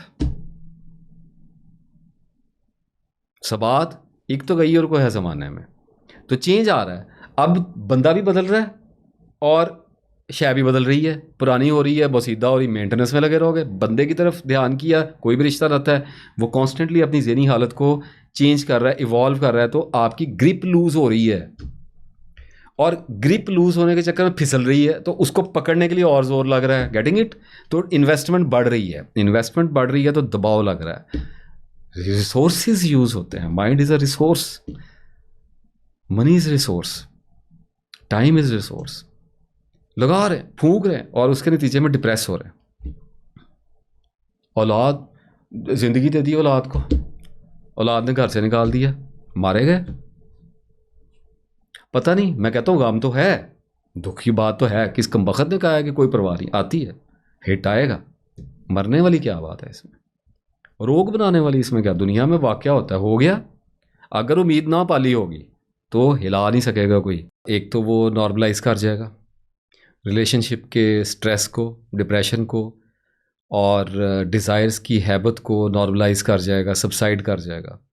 तो उसके बाद फिर एक और भी बड़ी अजीब सी ताकत मिलती है क्योंकि गलतियां तो होनी होती हैं ज़िंदगी में, फ्लक्चुएशंस की बात हुई है, लोज एंड हाइज की बात हुई है, तो आदमी डिज़ायर के पीछे लग जाता है। अभी जैसे मैंने कहा कि पहले बात हुई शुरू में कि ख्वाब देखने पे तो पाबंदी नहीं है, ख्वाब तो आ जाते हैं आंखों में, उनको चेज़ करने से बच जाओगे। तो अगर परसेप्शन में ये रखा हुआ है कि ठीक है, मैंने जो सर्व करना है वो मैंने करना है, और मुझे मोहब्बत भी बहुत है, लेकिन कोई भी इंसान, कोई भी शय मुझे अल्लाह के मामले में मदद नहीं दे सकती। अल्लाह की तरफ से जो तकदीर मेरी तरफ आ रही है, मेरी तरफ, उससे मुझे बचा नहीं सकती। तो एक साइकी में चेंज आएगा, वो चेंज बड़ा ज़बरदस्त है। वो होगा ये कि कभी कभी फ्लक्चुएशन के दिनों में या अपने लोस के दिनों में जब नफ्स के पीछे आदमी लग जाता है, ख़ता का पुतला इंसान, तो जब चेजिंग करते हुए थोड़ा सा आगे जाओगे ना, और रिलेशनशिप जब दबाव देने की कोशिश करेगा, तो वापस पलट आओगे, और उस वापस पलटने में स्ट्रेस नहीं आएगा। कोई भी इंसान, कोई भी रिलेशनशिप, कोई भी ऑब्जेक्ट, कोई भी चीज़ आप पर हावी नहीं हो सकेगी। वो मोहब्बत हो जाती है, औरतों को हो जाती है, बंदों को हो जाती है, लगे रहते हैं कि जी अब क्या करें, मिल, मैंने कहा छोड़ दो। कहते हैं जी इसलिए तो आपसे बात नहीं की कि छोड़ दें, हाल बताएं। मैं कहा मैनू दसो, मैं तुहानू किद्दां लैके दें भाई, मैं तो खुद मोहताज हूँ। जैसे मैं मोहताज हूँ, अल्लाह ताला का वैसे ही आप मोहताज हैं, तस्बीह शस्बीह कर लो। लेकिन अगर नहीं मिलती मोहब्बत तो क्या है, नहीं मिली तो ना सही, पैसे की कोशिश करो, कमाने के लिए कोशिश करो, जॉब्स करो, बिजनेसेस करो, लेकिन अगर नहीं मिल रहा ना सही, इसमें कौन सी बात है। तो ज़िबा होने से बच जाओगे, हलकान होने से बच जाओगे, और इन्फ्लुएंस नहीं किए जा सकोगे। याद रखो, एक चट्टान बन जाओगे, वरना मारेंगे सारे भाई। माय डियर व्यूअर्स, ख़वातीनो हजरात, सारे मारेंगे। कायनात का पूरा सिस्टम मारेगा। सिस्टम बना ही नाइलेट करने के लिए, पूरे का पूरा सिस्टम आपके ख़िलाफ़ है, मेरे ख़िलाफ़ है। जरासीम फिर रहे हैं हवा में, उम्र गुजर रही है, रिश्ते नाते दबाव डाल रहे हैं, हर चीज़ हो रही है, नामा माल लिखा जा रहा है। तो जो एलिमेंट ऑफ डिस्ट्रक्शन तो देखो क्या है। तो अगर कोई परसेप्शन सेट कर लेता है अपनी, और फिर उसको झोल आता है, और वो परसेप्शन को वापस जब ट्यून इन करता है, तो उसका डिप्रेशन ख़त्म हो जाता है। और कोई भी रिलेशनशिप उसको ना तो ब्लैकमेल कर सकता है, ना उस पर दबाव डाल सकता है। हाँ, गम आ जाएगा, इससे इनकार नहीं है। कुछ कुदरती चीज़ें अल्लाह ताला ने एलिमेंट्स हमारे अंदर रखे हुए हैं। औलाद का काम बहुत बड़ा है। हज़रत याकूब अलैहिस्सलाम का भी मैंने पिछले दिनों वो किया, रूमी का, बैठे बैठे दिल किया, पढ़ दिया। तो हज़रत यूसुफ़ अलैहिस्सलाम के लिए तमन्ना ही रहे, और गम उठाया, नेचुरल चीज़ है। औलाद किसको प्यारी नहीं है, ये आ जाते हैं, अपने प्यारे रुखसत हो जाते हैं दुनिया से, कभी कभी नुकसान हो जाते हैं, बड़े अजीब नुकसान हो जाते हैं, घर बिखर जाते हैं, बहुत कुछ हो जाता है ज़िंदगी में। लेकिन स्टेबलाइज कर जाओगे, क्विकली रिकवर कर जाओगे। यानी एक रिकवरी है ना कि वो 10 साल में होनी है। अगर वो 10 महीने में हो गई है, या अगर बहुत ज़्यादा क्विक लर्नर हो और हार्ड एंड फास्ट चलते हो, इमोशंस को ज़्यादा वैल्यू नहीं देते, तो 10 दिन में रिकवर कर जाओगे। अल्लाह के बंदो, और इससे ज़्यादा क्या चाहिए दुनिया में। तो इसकी तरफ तवज्जो करो। ये बहुत मुहीब ताकत है, जो सिर्फ अपने ज़ाविया नज़र को बदलने से अल्लाह ताला इंसान को अता करता है। और कोई इनकार भी नहीं है, आ जाती हैं। किसी से मोहब्बत हो गई, वो बंदा नहीं मिला या औरत नहीं मिली, तो आप फ़र्ज़ करें इसी स्टेज पे हैं जिस स्टेज पे मैं हूँ, और वो नहीं मिला और प्रॉब्लम आई, तो विड्रॉल काटो। तकलीफ़ को माइंड नहीं करोगे। ख़बर दे रहा हूँ, तकलीफ़ तंग करेगी, अज़ियत देगी, लेकिन उसको मकरूह नहीं जानोगे, सब्र आ जाएगा। तो फिर कोई भी इंसान ऐसा नहीं होगा फिर कि महबूब तो सो रहा है और हम जो हैं वो रस्सियों के साथ लटक रहे हैं। ये कोई बात नहीं है ज़िंदगी की। This is not the way to live. थोड़ा रिमार्केबल काम अगर ज़िंदगी में करना है, तो कोई भी ख्वाहिश पूरी नहीं हुई, कोई भी प्रोजेक्ट, कोई भी मंसूबा, कोई भी उम्मीद अगर फेलियर का शिकार हो गई है, तो छोड़ दो, आगे चलो। आएगी तकलीफ़, आ रही है तो आ रही है, क्या करें अब फिर। अगर पैसे कमाने थे, घर बनाने की ख्वाहिश नहीं बन रहा, तो कोई बात नहीं, कोशिश करते रहो, लेकिन नहीं बन रहा तो नहीं बन रहा, अब क्या करें। अल्लाह के पीछे जाना छोड़ दें इस चक्कर में, हयातुद दुनिया के पीछे रोने लग जाएं। वो जो आंसू निकल जाए ना कभी, कभी किसी कुदरती काम की वजह से, मैं कहता हूँ ठीक है, इंसान है, पत्थर लगता है, हाय निकलती है, कोई हर्ज वाली बात नहीं। लेकिन ये क्या है कि हयात दुनिया की वजह से रोते फिरते हैं, दवाइयाँ फाँकते फिरते हैं, लोगों के पास जाके उनके अंदर पनाहें ढूंढते हैं। छोड़ दो इस काम को। कोई साथी नहीं है इस दुनिया में, तुम्हारा कोई साथी नहीं है। You will go all alone. Even my dear viewers, aloneness will not go with you, you will go all alone. Always remember this. तो नॉर्मलाइज करें, नॉर्मलाइजेशंस की तरफ आएँ, देखना शुरू करें इसको, और इसके ऊपर गौर व फिक्र करना शुरू करें। ये बड़ी देर से पेंडिंग आ रहा था सब्जेक्ट, और मैं अब परसों अल्लाह से फिर मैंने दुआ की। मैंने कहा क्योंकि कुछ लोगों ने ना व्हाट्सएप पे भी मुझे बड़ी मोहब्बत से धमकाया, और कुछ तो बड़े मज़ेदार मैसेज आए। पहले तो कमेंट तक आया, इस दफ़ा तो व्हाट्सएप पे मुझे थोड़ा दबाव आया। मैंने कहा या अल्लाह, तेरे बंदों को मुझसे उम्मीद है, हालांकि मेरे अंदर कख भी नहीं है। तो डिप्रेशन का दौर है, अगर मेरी ज़ुबान से कोई चार बातें निकल जाएँ तो मेरा आखिरत में बख्शिश का सामान अल्लाह ने इसको खोला है। और बड़ी इस दफ़ा थोड़ा लंबा था, और मैं चलना चाह रहा था। मैंने सोचा हुआ था कि अभी ज़रा क्वाइट रहते हैं, स्टिलनेस में रहेंगे, लेकिन फ्रैंकली स्पीकिंग आप लोगों के लिए आया हूँ, आपकी मोहब्बत में आया हूँ। अल्लाह ताला कबूल करे, आपका बहुत शुक्रिया। और अटैचमेंट जो होती है, जिस अटैचमेंट की अभी मैंने बात की है, रिज़ल्ट उसका मैंने ये निकाल के आपको दिया कि उसका अंजाम जो है वो सफरिंग है, अजियत है, डिप्रेशन है। अब मैंने साबित करके आपको रिज़ल्ट निकाल के दिया है। ये जो अटैचमेंट पैदा होती है, अब मैं थोड़ा थोड़ा साइकोलॉजिकल मैकेनिक्स जो हैं वो डिफ़ाइन कर देता हूँ, उसके बाद वीडियो हम ख़त्म करते हैं। देखें, दो बड़ी अजीब चीज़ें हैं। एक ये है कि इंसान के अंदर ना सेल्फ है, यानी जब इंसान पैदा होता है ना, तो उसके अंदर एक सेंस ऑफ सेल्फ उभरना शुरू होती है। अना, छोटी सी अना, माँ की अना, मेरी माँ, एक उसके अंदर एक एक सेंस है, आई एम। लेकिन ये सेंस अभी पैदा हुई है, बहुत डेप्थ है, क्या खूबसूरत है, और इसके पास कोई नॉलेज नहीं है। I is knowledgeless, no knowledge, so I is zero. और इसको सपोर्ट कौन कर रहा है? इसके साथ एक दूसरा स्ट्रक्चर पैदा किया गया है, सेंसर्स 5। क्या कर रहे हैं? फीलिंग्स पैदा कर रहे हैं। एक मिसाल आई थी, लंबी हो जानी थी बात, पी गया मैं। फीलिंग्स पैदा कर रहे हैं, दो तरह की फीलिंग्स पैदा कर रहे हैं, गुड एंड बैड। ऑर्गेनिज्म अच्छा फील कर रहा है, बुरा फील कर रहा है। तीसरी तरह का तो कुछ भी फील नहीं कर रहा आज तक, जब से पैदा हुआ है। तो अब अना छोटी सी है, और जो फीलिंग है वो क्रेविंग पैदा कर रही है। दिल कर रहा है आज बैठा रहूँ सारी रात आपके साथ, लेकिन आज ना थोड़ा सा मुझे कहीं पे मैं लेट हो गया असल में वीडियो पे बैठता बैठता, तो थोड़ा सा निपटाऊंगा अच्छे तरीके से, जल्दी में नहीं निपटाऊंगा। तो जो अब यहाँ पे गौर कीजिएगा मेरी बात, जो फीलिंग है, ऑर्गेनिज्म जो है वो जब अच्छा फील करता है, जब बच्चे को दूध दिया जाता है तो बच्चा सेटिस्फाइड फील करता है, फुलफिल फील करता है। रिस्पॉन्स आ गया ना, तो उसको लगता है कि उसकी फीलिंग अच्छी है। उसके बाद फिर उसके अंदर भूख पैदा होती है, हंगर पेन, स्टमक के अंदर क्रैम्प आता है, और उसके अंदर एक न्यूरोटिक पैटर्न बनना शुरू होता है। वो पैटर्न उसको उस अच्छी फीलिंग की क्रेविंग पैदा करता है उसके अंदर, और यूं ये रिपीटिशन के साइकिल स्टार्ट होते हैं। और जब थोड़ी सी ये अना बड़ी होती है तो इसके अंदर ये जो सेंस ऑफ आई है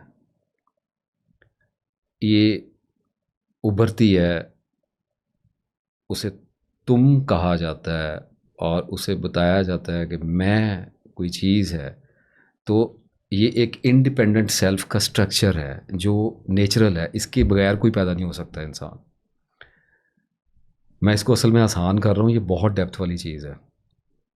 अब जब वो सेल्फ बड़ा होना शुरू होता है तो लामहला वो फीलिंग के पैक्ट के साथ चल रहा है, यानी ये इसके साथ चल रहा है, इस सारे के साथ, रोबोटिक के साथ। और ये रोबोटिक जो है ये अच्छा फील करना चाहता है, उसलिए ये जब बुरा फील करता है तो उसको अगली बार अवॉइड करने की कोशिश करता है। और जब उसको अवॉइड करने की कोशिश करता है तो इसके अंदर अच्छी फीलिंग को ढूंढने की तमन्ना पैदा होती है, डिज़ायर, गेटिंग इट। और ये मुख्तलिफ एस्पेक्ट्स में वो फीलिंग ढूंढना शुरू कर देता है जिससे ये बार बार अपने आप को अच्छा महसूस करवा सके, प्लेजेंट फीलिंग और अनप्लेजेंट फीलिंग से बच सके। इसके लिए इसको लोगों के पास जाना पड़ता है, ऑब्जेक्ट्स फाइंड करने पड़ते हैं, गाड़ियाँ लेनी पड़ती हैं, शादियाँ करनी पड़ती हैं, मोहब्बतें करनी पड़ती हैं, ताकि ये अच्छा महसूस। और जितना जितना ये स्ट्रक्चर कॉम्प्लेक्स होता चला जाता है उतना उतना फुलफिलमेंट की जो फीलिंग्स हैं ये एडवांस होती चली जाती हैं, शार्प होती चली जाती हैं, मोस्ट डिमांडिंग होती चली, अजदे बन जाते हैं, एनाकोंडास। अब it's not all about feeling good, now it's about validations, appreciations, achievements, you know, dreams. मुख्तारिया गल वध गई है, यू सी, यू नो। तो अब इसी तरह से बार बार वो उन्हीं लोगों के पास जाता है जो उसको अप्रिशिएट करते हैं, जहाँ से उसको इज़्ज़त की तवक्को है, जहाँ से उसको कोई इनाम मिलता है। ये उसी एहसास को रिपीट करना चाह रहा है। और क्योंकि जो सेल्फ के अंदर आई का हमने जिक्र किया था, ये जो सेंस ऑफ आई है, चूँकि ये इंडिपेंडेंट एक अपनी बाउंड्री में चल रहा है, जिसके अंदर मनोतू पैदा हो रहा है, जिसको तसव्वुफ में, एंशियंट लैंग्वेज में मनोतू कहा गया, दुई कहा गया, यानी डुअलिटी की नेचर पैदा होती है। तो इसका मतलब ये है कि जो मन है, मैं है, वो तेरे और मेरे के दरमियान में एक फ़ासले को देखता है, और इस फासले के दरमियान उसकी पूरी एक सल्तनत बिल्ड होती है जिसको वो कंट्रोल करना चाह रहा है, क्योंकि वो आई है, वो एक अवेयरनेस ऑफ सेल्फ है। स्पीशीज़ में सिर्फ इसके पास है, इंसान के पास अता है, शर्फ बख्शा हुआ है, इज़्ज़त दी गई है, आजमाया गया है। तो मेरा कहता है कि मैं हूँ, तो इंचार्ज होना चाहता है, कंट्रोल करना चाहता है, पोजेस करना चाहता है, ऑब्सेस होना चाहता है, यानी कि डिज़ाइन करना चाहता है, मैनेज करना चाहता है, मॉडिफाई करना चाहता है, यानी कि just trying to live like a mini god. My dear viewers, आजमाइश है, समझने की बात है, सारा चक्का खोल दिया है, ये ट्रैप होता है। और यहीं से फिर आगे खेल स्टार्ट होता है। ये जो जिन लोगों के पास हम जाते हैं, जिन चीज़ों में पनाह ढूंढने की कोशिश करते हैं, ये चूँकि हमें फुलफिलमेंट की एक कैफ़ियत देते हैं, कैफ़ियत मसनूई होती है, खा वो सेक्स है, खा वो फूड है, खा वो कोई भी एक्सपीरियंस है, सयाहत है, दोस्ती है, बातें हैं, but ever it is, it's always temporary. और उसके बाद दोबारा फिर we crave for more, the mechanics of addiction. अच्छा, तो अब जब हम उन चीज़ों से ले रहे हैं फुलफिलमेंट, एप्रिसिएशन, वट एवर जो भी मैंने बयान किया, तो खाली लेना लेना ही नहीं होता, गिव एंड टेक पे चल रहा है रिलेशनशिप।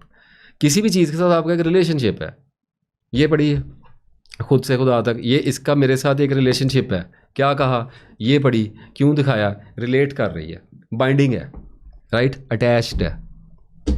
तो फिर डिमांड पूरी करनी पड़ती है उस रिलेशनशिप की। इसमें क्या था, डेड बुक है, कितनी डिमांड मैंने इसकी पूरी की होगी। यू कैन नेवर इमेजिन, मेरी ज़िंदगी का इसने एक कामल साल खाया है, अल्लाह का शुक्र, अल्लाह ने ताबी किया। लेकिन अभी हम मैकेनिक्स को देख रहे हैं, अब हम अंदर उतरे हुए हैं। जब अंदर उतरेंगे तो फिर जद पड़ती है ना, तो फिर ज़रा कलेजे को लोहे का किया करो। अब रिलेशनशिप होगा तो जब राहत लोगे किसी से, अप्रिसिएशन लोगे, वैलिडेट करेगा आपको, आपको सेल्फ आपका अपने आप को आइडेंटिफाई करेगा, तो उसकी डिमांड्स पूरी करनी पड़ेगी और ज़िंदगी इसमें खपेगी। लोग नहीं देखे आपने, सारी ज़िंदगी जॉब करते रहते हैं, रिटायर हो जाते हैं तो माइंड ही ना कर जाएं। डॉक्टर्स होते हैं, आर्मी के लोग होते हैं, सारी ज़िंदगी अपने आप को कैप्टन, कर्नल्स, ब्रिगेडियर्स, मेजर्स कहते हैं। डॉक्टर कभी अपने आप को डॉक्टर के इलाके से अलग नहीं करता। तो एक सेंस ऑफ आइडेंटिफिकेशन है। और मैं कहता हूँ कि for God sake let it go, when it's over let it go, it's गया, रिटायर हो जाते हैं। और सारी ज़िंदगी लोगों के साथ, आप बुज़ुर्गों के पास बैठे क्या करते हैं? मैं ये करता था, मैंने इतने बड़े इंपॉर्टेंट काम किए, मैं फ़लाँ काम करता था, इदारे में मेरी ये वैल्यू थी, मैंने ये सब कुछ किया। तो अभी तक उसी में जी रहे हैं, आइडेंटिफाई करके बैठे हुए हैं अपने आप को। इसका मतलब आइडेंटिफिकेशन लॉस हो गई है। मतलब इसका ये कि आइडेंटिफिकेशन क्राइसिस में फंस गए हैं। यही सारे का चक्कर है। इसलिए मैंने कहा कि इल्यूजन है। तो इसके पीछे इस पे गौर करो। जो इस पे गौर करेगा उसको सारी समझ आएगी। और मैं अक्सर कहता होता हूँ कि जो है वो हो ही रहा है, ख़त्म हो ही रहा है, कि अगर इससे कोई निकलना चाहता है तो मैंने हमेशा ये कहा कि यार इसका जो हल है ना, वो फ्रैंकली स्पीकिंग इतना आसान है, इतना आसान है कि जब मुझसे सरजद हुआ तो मैं खुद भी हैरान रह गया। कई साल मैंने जब कहा कि मैं निकल गया, तो इसका मतलब ये नहीं है कि मैं ज़िंदा हालत में नहीं निकल सकते। थोड़ा सा स्टेबलाइज, और स्टेबलाइजेशन में भी अगर यूँ समझो कि 50-50 स्टेबलाइज होना चाहिए, तो मैं शायद अभी 10% स्टेबलाइज किया है, लेकिन उससे बहुत बड़ी करामत हो गई है ज़िंदगी में। But I am not satisfied, हो नहीं सकता। मेरे आगे बड़े खूह खुले हुए हैं, मैं आगे बड़े कुओं में देख रहा हूँ कि कहाँ कहाँ मैं गिर सकता हूँ। लेकिन इतना तो करो, कम से कम इतना तो करना पड़ेगा। तो सबसे पहले जितनी जल्दी हो सकता है, जितना हो सकता है, जिस कदर मुमकिन है, अभी जिस ज़िंदगी में बैठे हो इसको बदल दो, लाइक दिस। इसमें से निकल जाओ, जितना निकल सकते हो। अगेन आई रिपीट, कितना निकल सकते हो। लालच छोड़ सकते हो, छोड़ दो। बुगस छोड़ सकते हो, छोड़ दो। कीना छोड़ सकते हो, छोड़ दो। जैसे मैंने अपना बताया, पैसे की तलब छोड़ गया मैं, तो सुख का सांस आ गया, काम डाउन हो गया, रिलैक्स हो गया। तो इसी तरह से कुछ ना कुछ छोड़ दो। जैसे रील्स देखते हो बहुत ज़्यादा, टिकटॉक देखते हो, स्क्रीन टाइम कितना है दिन में, लेके आओ आधे घंटे पे लेके आओ, इससे ऊपर ना जाओ। कुल मिला के लेके आओ, कोशिश करो, छोड़ जाओ। क्रेविंग आएगी, विड्रॉल आएगा, निकल जाओ। अब इस निकलने से होगा क्या?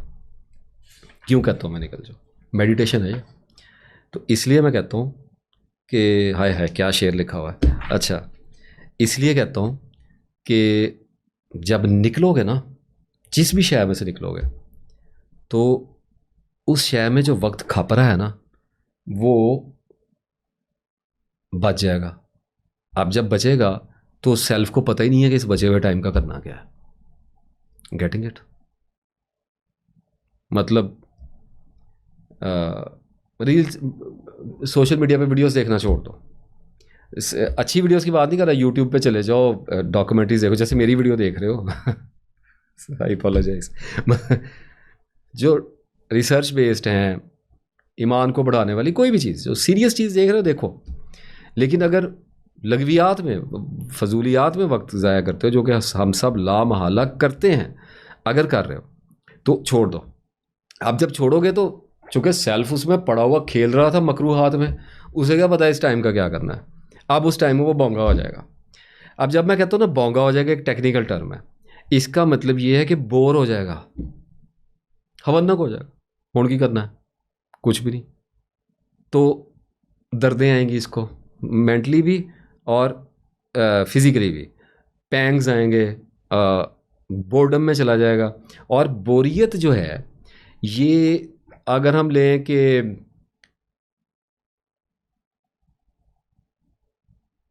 20 से पहले का जो, मिलीनिया से पहले का जो इंसान था, वो बोर्डम का शिकार था।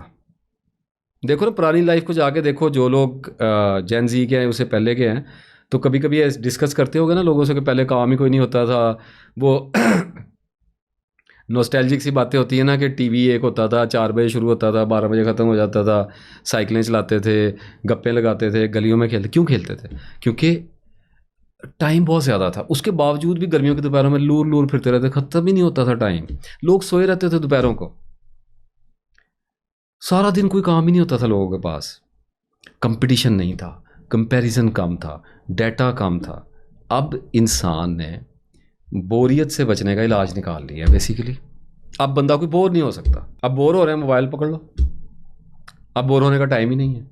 तो मुसीबत ये है कि जब तक आप बोरियत में नहीं जाएंगे, उस वक्त तक आपकी अपने आप से मुलाकात नहीं होनी। लिख के दे रहा हूँ, फैक्ट बयान कर रहा हूँ। जब तक फारिग होकर नहीं बैठोगे, अपने आप से नहीं मिल सकते। अब फारिग होगे तो खौफ आएंगे, बेजारियाँ आएंगी। यही तो अपने आप की स्टेट है जिसमें अपने आप से पहली बार मिलोगे, यहीं से भाग जाते हैं। तो इंसान क्या कर रहा है कि अपने आप को हर वक्त इंगेज रख रहा है। वो इतना ज़्यादा इंगेज है कि उसकी वजह से वो डिप्रेस्ड हो रहा है। क्योंकि जब तक माइंड फारग नहीं है और एक मखसूस किस्म की उलझन में नहीं जाता कि मैं हुण की करा, मेरे कोल तो हुण करने वास्ते कोई काम ही नहीं है, उस वक्त तक वो अपने आप को न्यूट्रल नहीं कर सकता, काम डाउन नहीं कर सकता, सबसाइड नहीं कर सकता, अपने रिएक्टर को कूल डाउन नहीं कर सकता, हीट को कम नहीं कर सकता। क्योंकि वो सोच ही वो हर वक्त तो कंज्यूम कर रहा है। यानी रिएक्टर की नेचर को तो अंडरस्टैंड करो, या तो ये सोचेगा या ये कंज्यूम करेगा। अगर आप इसको फ्री करोगे तो ये सोचेगा, और जब ये सोचेगा तो ये यही सोचेगा कि मैं क्या करूं, इसे पता ही नहीं है। At that moment if somebody stage there और एक्सेप्ट करता है कोई कि मैंने इस बोर्डम में रहना है, ये मेरी बोरियत, मैं ज़ाहिर मैं फ़ारग हूँ, मैंने तस्बीहें ही फेरूँगा और क्या करूँगा, कुरान पाक पढ़ लूँगा, वाक करूँगा और क्या करूँगा, तो न्यूट्रलाइज होना शुरू हो जाएगा। सम कर रहा हूँ, निचोड़ रहा हूँ इस अरक को, कि जैसे जैसे अवेलेबल होते चले जाओगे, नेचुरल होते चले जाओगे, नेचर की तरफ टर्न करते चले, यानी कि डिज़ायर नेचुरल होती चली जाएगी। जिस फितरत में पैदा किए गए हो उस फितरत की तरफ, यानी नेचर के प्लान के साथ सिंक होना शुरू हो जाओगे। यानी कि तकदीर और तदबीर के दरमियान के कॉन्फ्लिक्ट में कमी आनी शुरू हो जाएगी। इस पे गौर करना है खुद। इतनी तफसील तो गले की एक लिमिट है, कितना को बोल सकते हैं ना।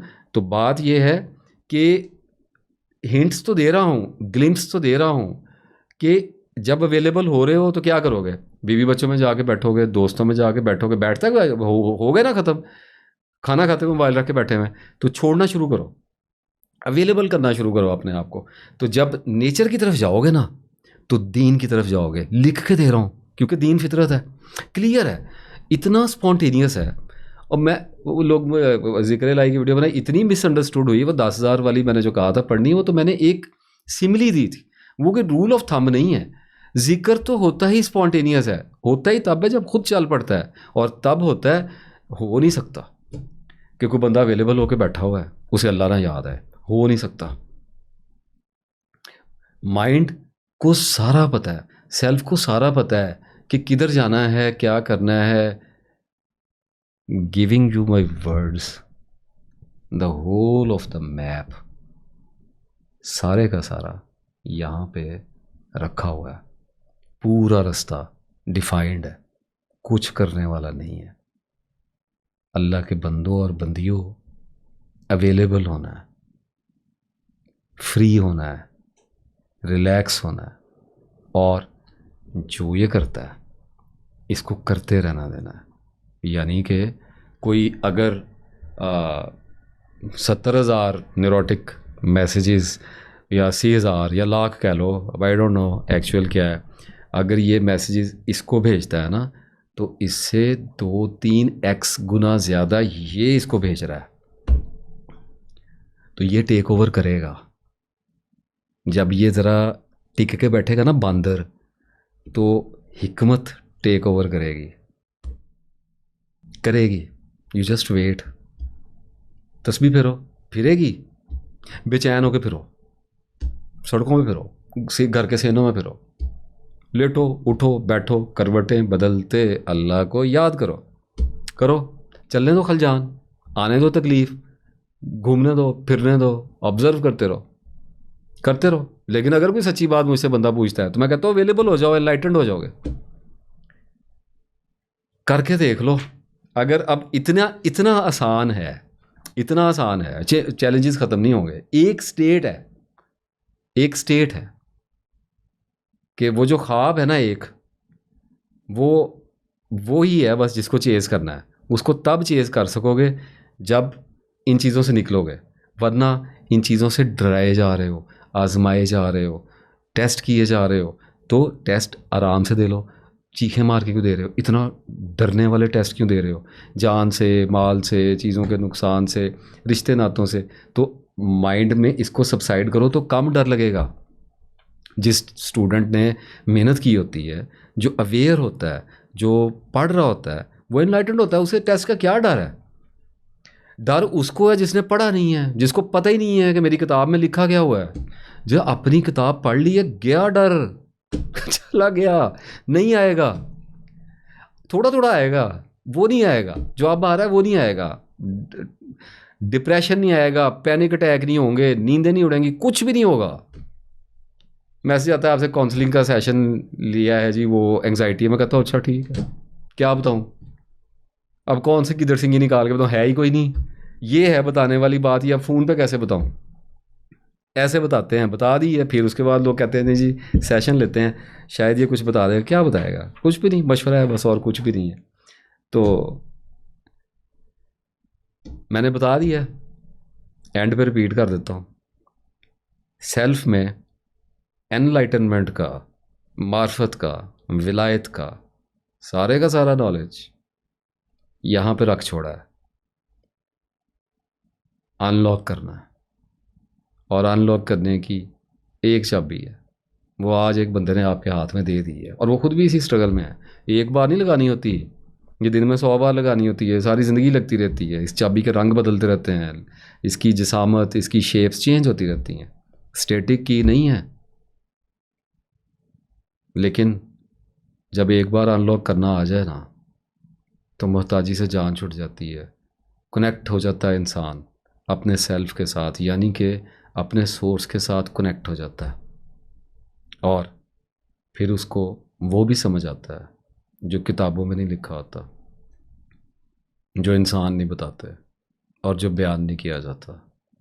वो कोई ख़ास दुनिया, कोई खुफिया दुनिया नहीं है, वो इनसाइट है।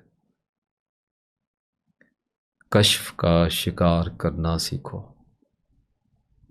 कश्फ सोने की छोटी छोटी खूबसूरत चिड़िया होती हैं। जब ये खामोश हो जाए तो ये एक आसमान बन जाता है जिस पे ये चमकदार स्पैरोज उड़ती हैं, गौल के गौल, झुंड के झुंड। शिकार करने वाला हो तो इल्म शिकार होना चाहता है। अल्लाह आपकी ज़िंदगी में बरकत अता फरमाए। और शेर सुन लो बहजाद लखनवी का, आता है जो तूफ़ान आने दे, कश्ती का खुदा खुद हाफिज है। मुमकिन है कि उठती हुई लहरों में बहता हुआ साहिल आ जाए। अल्लाह आपको बरकत अता फरमाए। अस्सलाम वालेकुम।